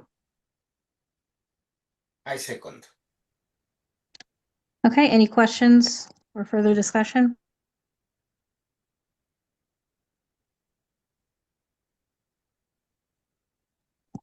Okay, we'll move on to a vote to adopt adding this to Article 3, Paragraph 4. Jorge, how do you vote? Positive. Stephen? USLP votes aye. Tina Teen? Yes.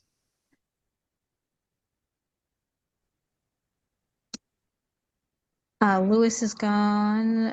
Joseph, I know you're in another meeting, but I'll give you the opportunity to answer if you'd like.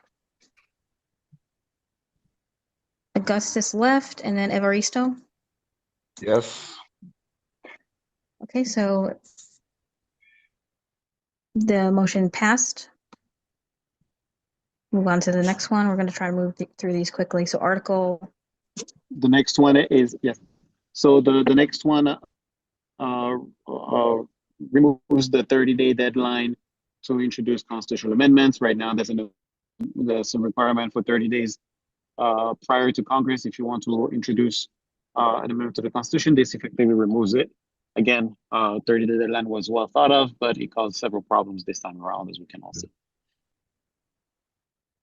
So moved by the USLP. Is there a second? I second. Okay, any questions or discussion on this?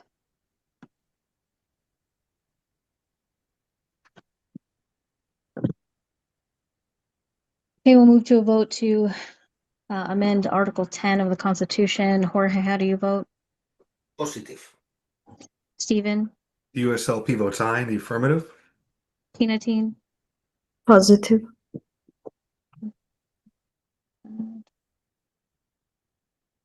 And Evaristo. Yes. Positive. Okay, so that passes. The next one is, I think it's the last one. It is actually pretty important. So with Yaroslav, we have the case of Libertarian Party of Russia. In Russia, we are currently witnessing a process in Georgia where the government is in the process of banning Give You More Freedom. This amendment guarantees that just because the government persecutes you and bans your party, that shouldn't equal to an automatic loss of membership in the IALP. So this amendment states that if you are a member right now of the IALP and the government bans you, you will not lose your membership. And all it takes is a little review by the EC, because the certain level of persecution is to be established. Just forgetting to file your paperwork for the new year isn't persecution. but a government banning you, that's persecution. So this is to make sure that those parties don't lose their membership because of their governments. So moved by the USLP. Is there a second? Sorry, Lana, I second. Okay, we'll move. Oh, is there any questions or discussion on this before we move on to a vote? Okay, so we will vote to add this to Article 2, Paragraph 6. Jorge, how do you vote? Positive. Stephen? USLP votes aye. Tina Teen? Positive. Louis is not here. Joseph, is he not here? Oh, Evaristo? Positive, yes. Okay, the motion passed. Okay, guys, we're getting through this. We're getting through the agenda. All right, the next thing is the declaration proposal by the U.S. Libertarian Party on adopting Declaration of Principles. I don't know if Stephen, if you want to speak on this for a minute, or if somebody, Pierre.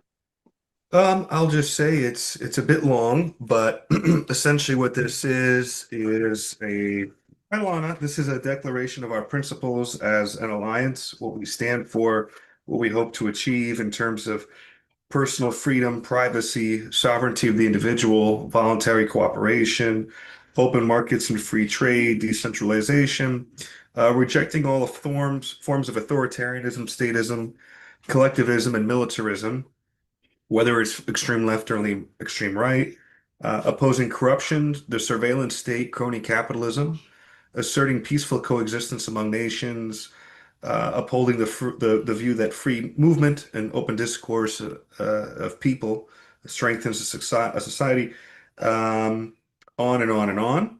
And if you want to read through it, we can, but more or less, it is a document that aligns us under these core principles that I think are well reflected amongst our different parties. The individual is supreme, the state is not. And we formed this alliance to carry on those values.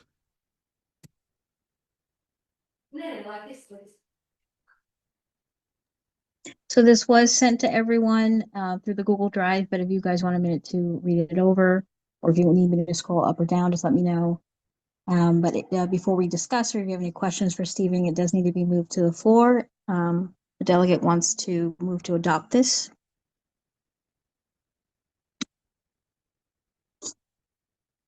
And Stephen, you can move to adopt it as well.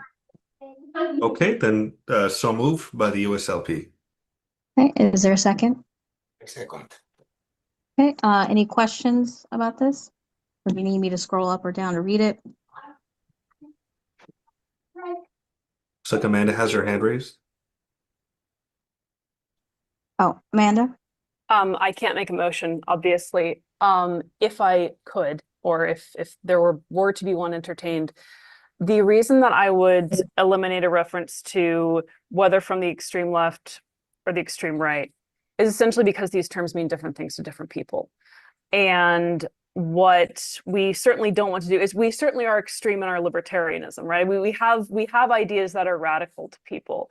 We are certainly not moderate in the traditional sense. My fear is by including terms like whether from the extreme left or the extreme right, this discourages the notion that we ourselves have radical, creative, new ideas, and it also causes an overfocus on, oh, they don't like these people, they don't like those people.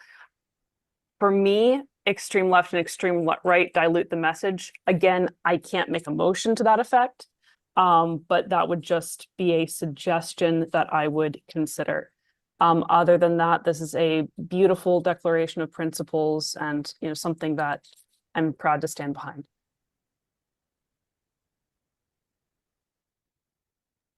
Thank you. So Amanda is right, she can't make motions, but if somebody agrees with her, you can ask Stephen to make a friendly amendment.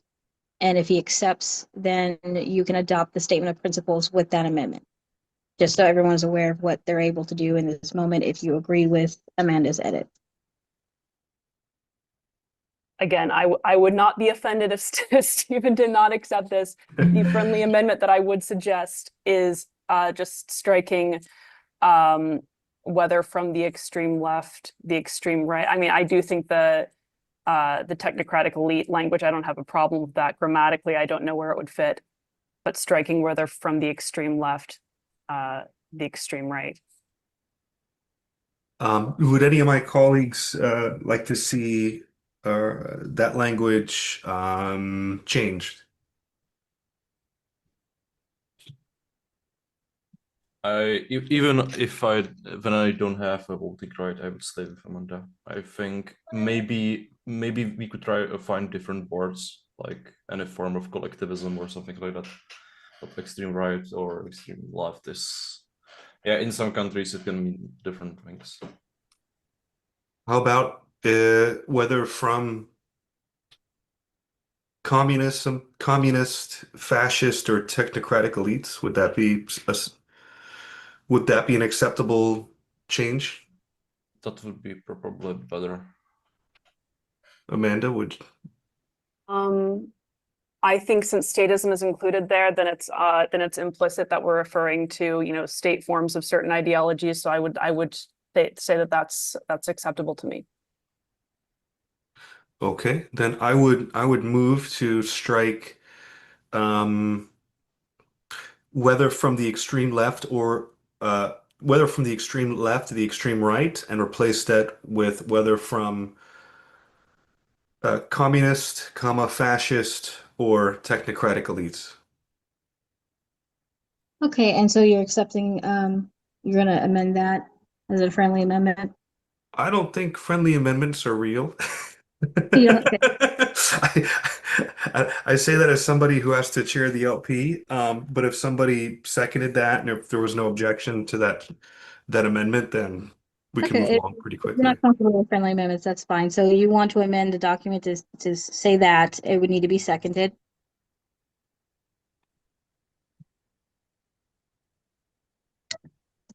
Where's trusty Spain when we need them?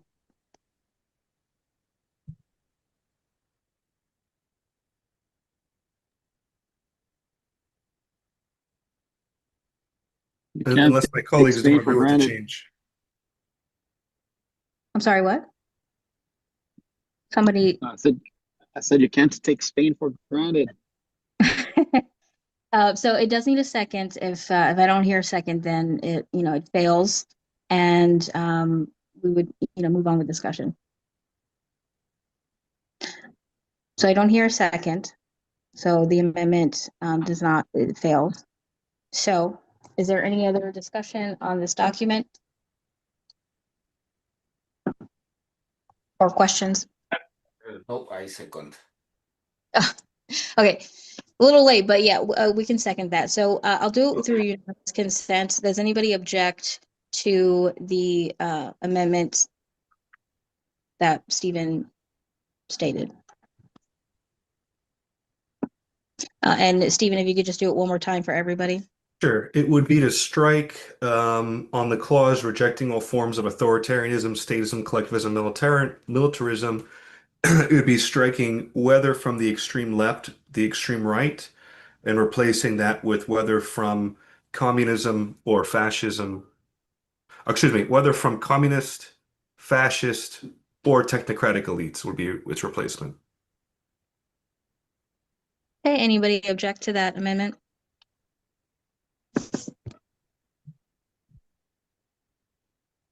Okay, hear none. Any more discussion on this?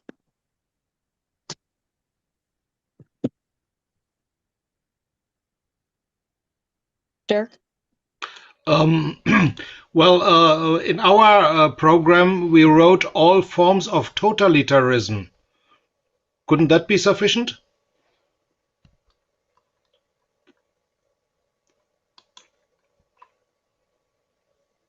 Stephen? I mean, it would work, I think, just as well. I mean, it depends how poetic we would like to be. Um, but I'm fine either way. I like more Dirk's proposal.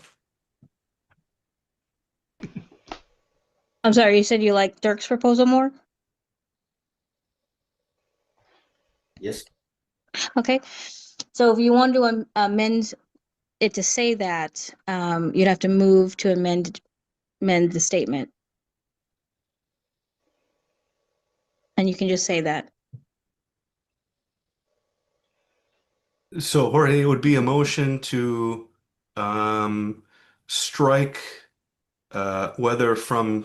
By the way, did the amendment ever pass? I don't think it did it?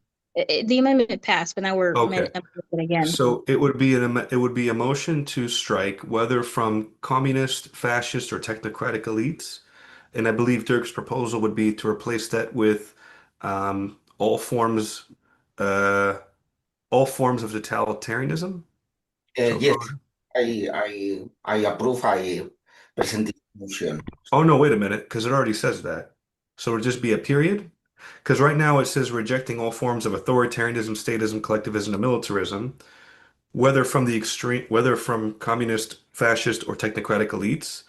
So I'm sorry, I just realized that. It's not my motion, it'd be Dirk's, but maybe Dirk could speak on it. What do you would like to see? It wouldn't be Dirk because he's not a delegate. It would be Right. Jorge. So sorry, folks. It is too small on my screen. I cannot see it.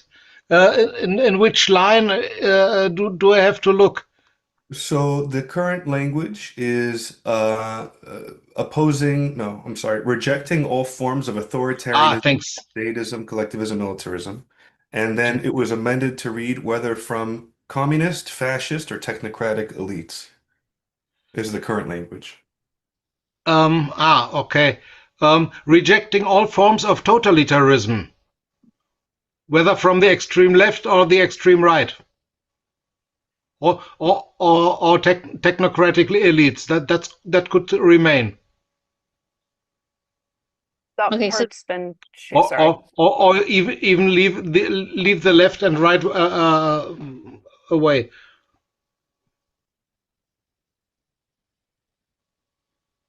So it kind of sounds like you're okay with the way it was amended, basically.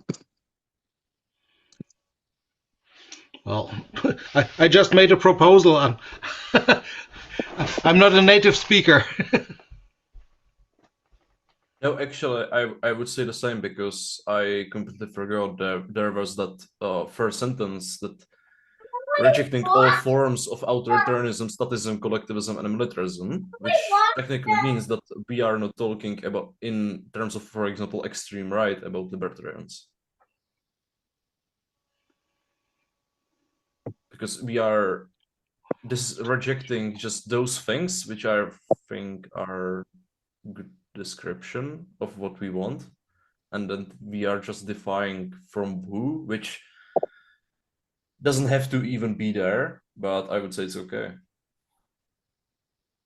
So because these things are neither left nor right, so if it just said, and I believe Dirk, you had said totalitarianism instead of authoritarianism or something, but either authoritarianism or totalitarianism, statism, collectivism, militarism, and just leaving it like that.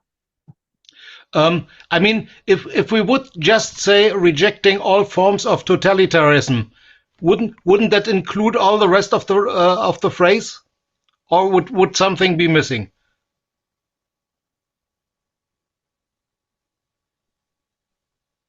There are forms of authoritarianism that are not exactly totalitarian, so just partial authoritarian. So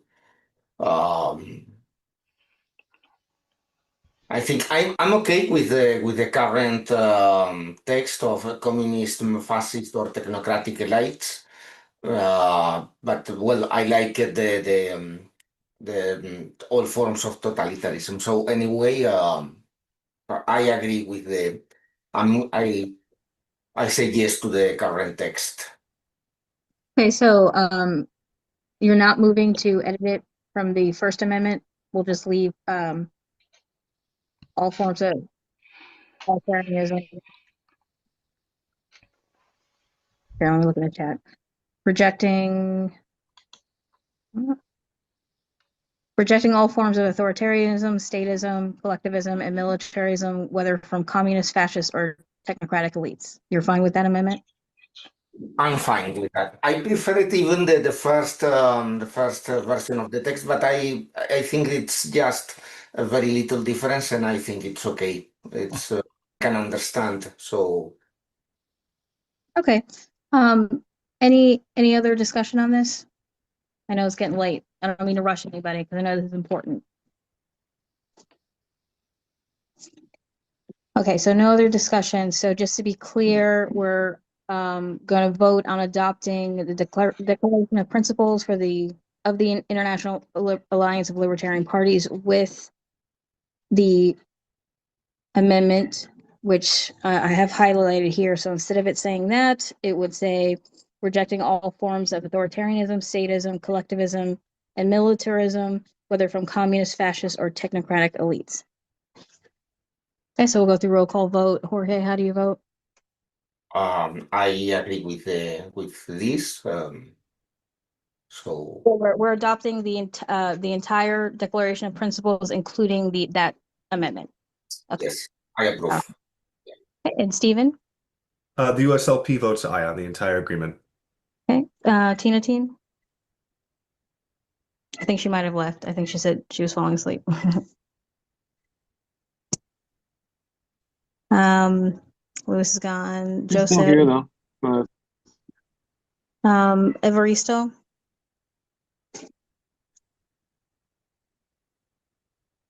Did we lose Evaristo too?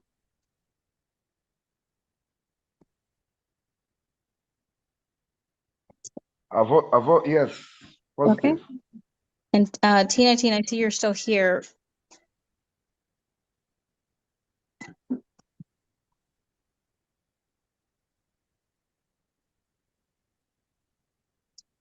Okay, let me just make sure we have enough votes here. Okay. All right, so that is passed.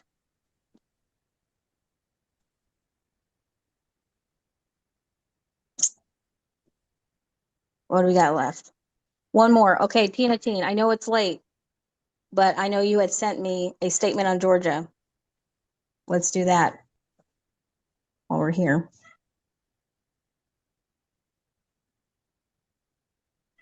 Yes, because the next agenda item is can Georgia. I say it for? Yes, go ahead. Can I speak on her behalf since she's Yes. out? So so basically this resolution is a statement. Today is the 105th anniversary of the Soviet invasion of Georgia, which was the last the last act done by Russia before officially proclaiming the Soviet Union. So effectively today is the 105th anniversary of the creation of the Soviet Union. And because of that, Give More Freedom wanted to introduce this political statement, which commemorates that event, but also speaks about the current events in Georgia, condemns the current authoritarian power grab, rejects the legitimacy of the Georgian government, and calls for the liberation of the political prisoners, all the political prisoners, but specifically names Gela Hasaya, who is currently in prison in Georgia and is one of the leaders of Give More Freedom. So this resolution does all of that, which you can see. If you want, I can read it, or if you want, you can just take some time to read it yourselves. If there's a delegate who wants it read out loud, just say so.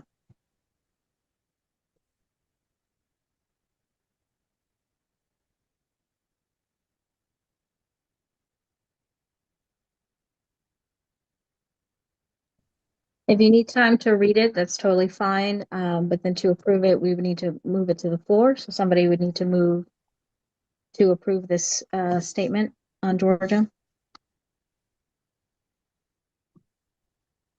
As tradition, so moved by the USLP. I second. Okay, any questions or discussion, or would you like a few minutes to read it over? I'd like to know if, well, I'm not sure if, I guess Tinitan is no longer here, but I would have wanted to hear what her thoughts were.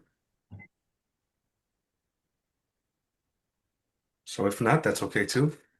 I think it's a good document. I can tell you the process behind writing this statement. The statement was written by the party's leadership. Both Amanda, who is the chair of the policy committee in the IALP, she reviewed it as well as I did. But this is a statement that was asked by Zurab Girchi-Japaridze, who is the chairman of the of Girchi More Freedom, who some of you might have heard of. But yes, the one particular statement that is very important in this is number 4, rejects the constitutional legitimacy of the Ivanishvili regime, which stayed in power despite losing the 2024 election, and calls on all members of IALP to also reject the legitimacy of the government controlled by the Georgian Dream Party. This is standard with what other international organizations have adopted in terms of rejecting the legitimacy of that regime. That is, this kind of statement is sure to make a lot of news rounds in Georgia if adopted.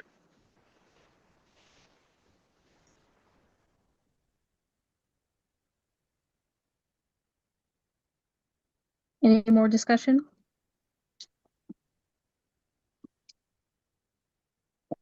Okay, we'll move to. Do we have this document in our files somewhere?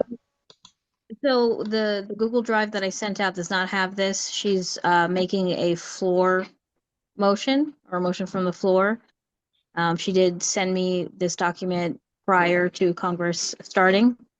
But according to the Congress rules, people can make floor motions for political statements, so that's what she did.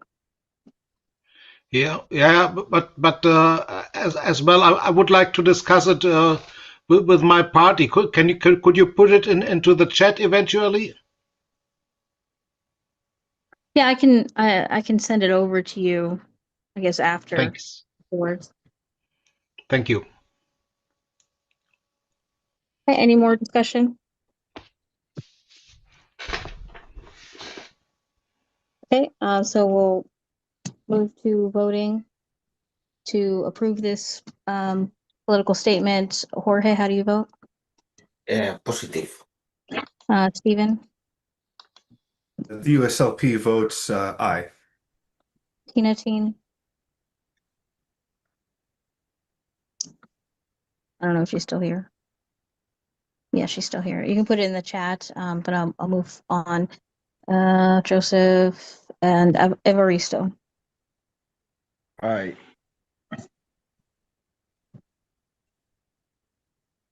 Positive.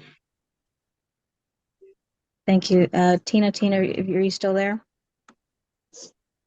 She says positive in the chat. Okay. We have one more thing, and then we're done, which is actually pretty straightforward as well. It shouldn't be super controversial. Pierre, this was your proposal. This is an executive committee proposal, not just mine. But yes, this is about changing the logo of the IALP. And so the current logo, while beautiful, is, I believe, a little bit outdated. It is the opinion of the executive committee that we should encourage a more energetic color scheme. The yellow should move past from the dark gold to a more bright color. The black should become navy blue. The globe should be higher quality. I think this gives the logo more energy and a very positive outlook for the future. It's a small change, but it can mean a lot.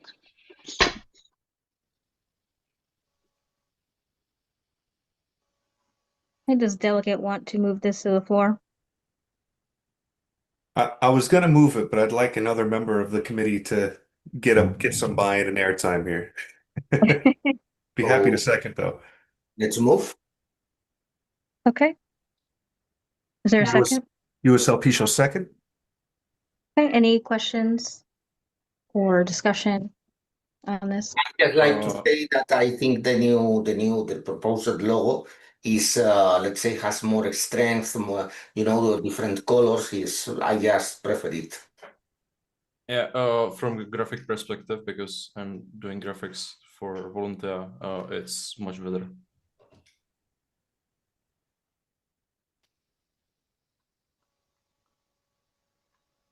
Okay, anything else? Or any more discussion? Okay, so we'll move to vote to adopt the new logo that's at the bottom there with the blue. Jorge, how do you vote? Positive. Stephen? The USLP votes in the affirmative. Aye.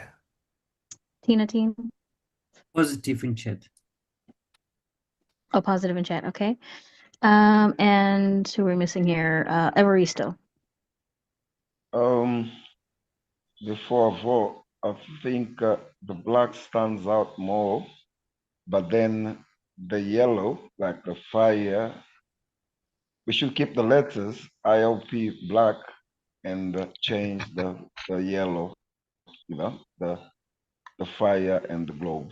Yeah, that would be that would change for me. Yeah, actually, I would propose that the logo should be published in a SVG. So if any party want to use it, or that they are a member of IALP, they should be able to change the colors a little bit. For example, if in the graphics it's better to use it black, then if it would be SVG, they could just change the color. So we're in the voting phase. As far Yeah, as I'm just commenting that if someone wants to make some changes, I think that this would be the solution. yeah, But I'll vote for blue, no problems, that's fine. But yes, Okay. I'll vote aye. Okay. I'll vote aye. So okay, so that passes. And let me double check before I get excited. Okay, we are done. That is the last agenda item. Yvonne, you had your hand up? Yeah, I have one question because you vote for very good proposal about Libertarian Party of Russia, but there is one problem. We have a very big restriction about this, and if it's possible to make membership of Libertarian Party of Russia like secretly, because if they openly will say that we are the member of IALP in Russia, it will be danger for thousands of people. That's why I'm happy that you provide this state, but I think you can discuss about this. Yeah, that's something that the EC could discuss and figure out how to do safely, right? And then something that could be proposed to the next Congress. Oh, just one question, Landers, if you allow me. We were supposed to vote for Amanda Griffith. Did we vote for her, like the rep for America?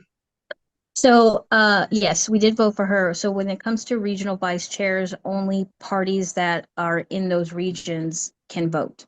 So not the entire delegation votes on regional vice chairs, only the member parties and their regions. And if I was allowed to, I would have voted yes as well. Thank you.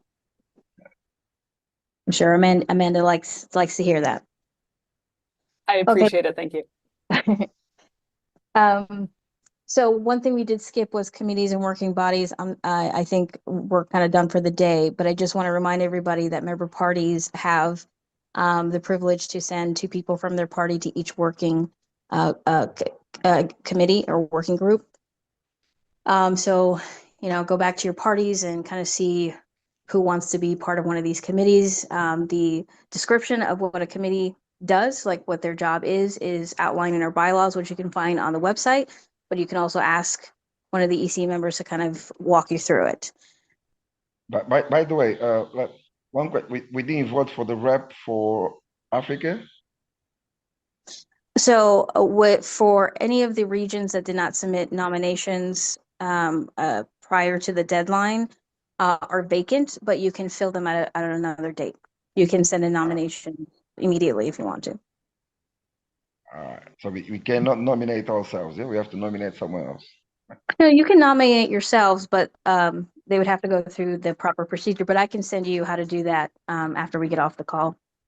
I appreciate it. But that will be the next Congress next year. No, we have to wait No, until next Congress. Right? we can fill vacancies outside of Congress, so we don't have to wait. Okay, I look forward to having it. Appreciate. I look forward to for the information to do it. So thank you. If you can send me instructions to it would be great. Yes, I'll send you guys how to do that. Thanks. Okay, anything else? If not, can I hear a motion to adjourn?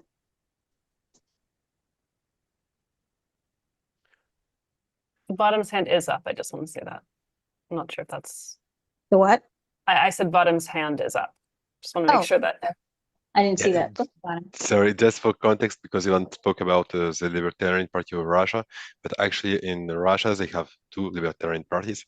And you spoke with Karnowski, this one part, and Ivan, he's another one.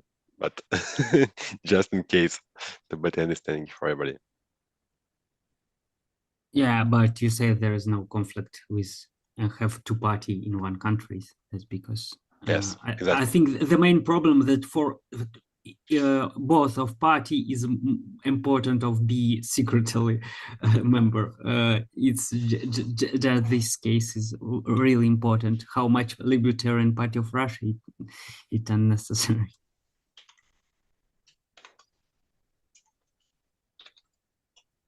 Well, if there's no further discussion, at least not in session, I would like to make a motion to adjourn and thank everybody highly for participating in this international congress. And I look forward to working with each and every one of you in the weeks, months, and years ahead. So thank you again.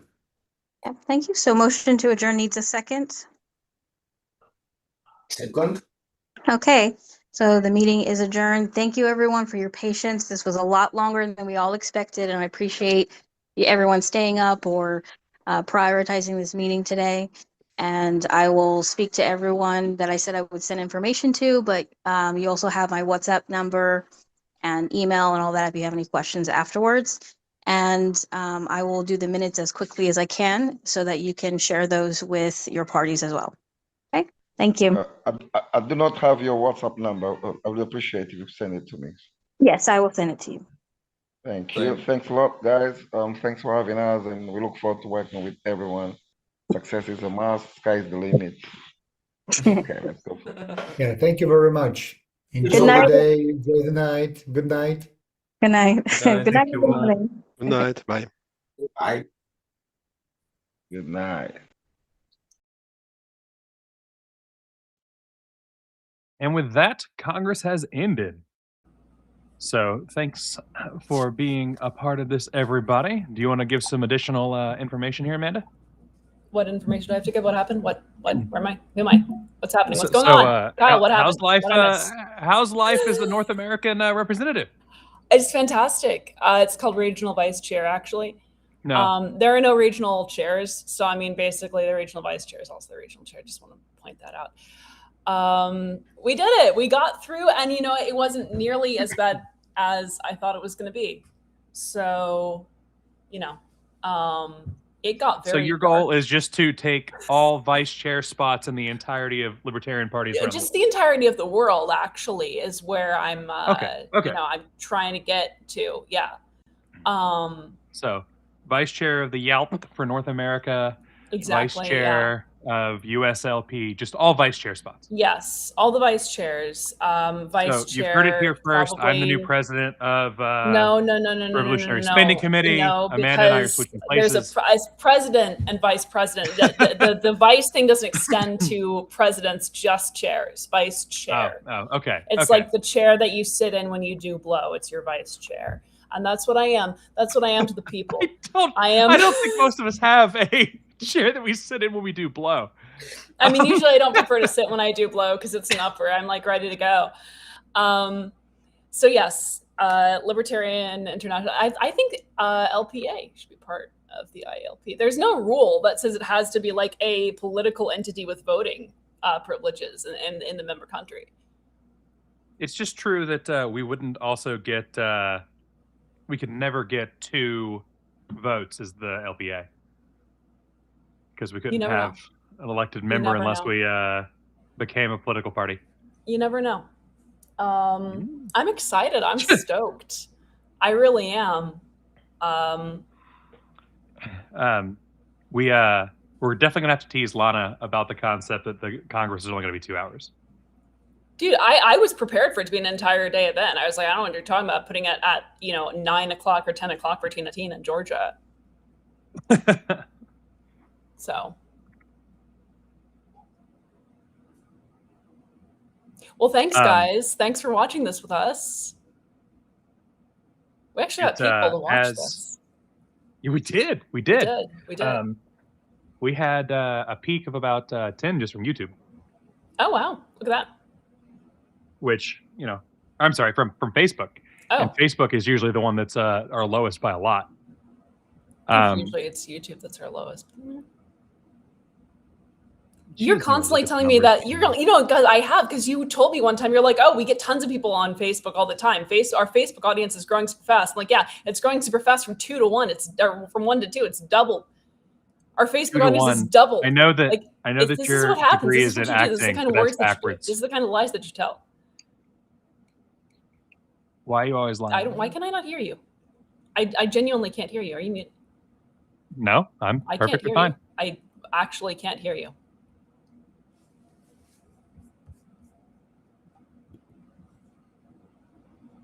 I think you're lying. I can't hear you. You've muted something. It's not my fault. Bye.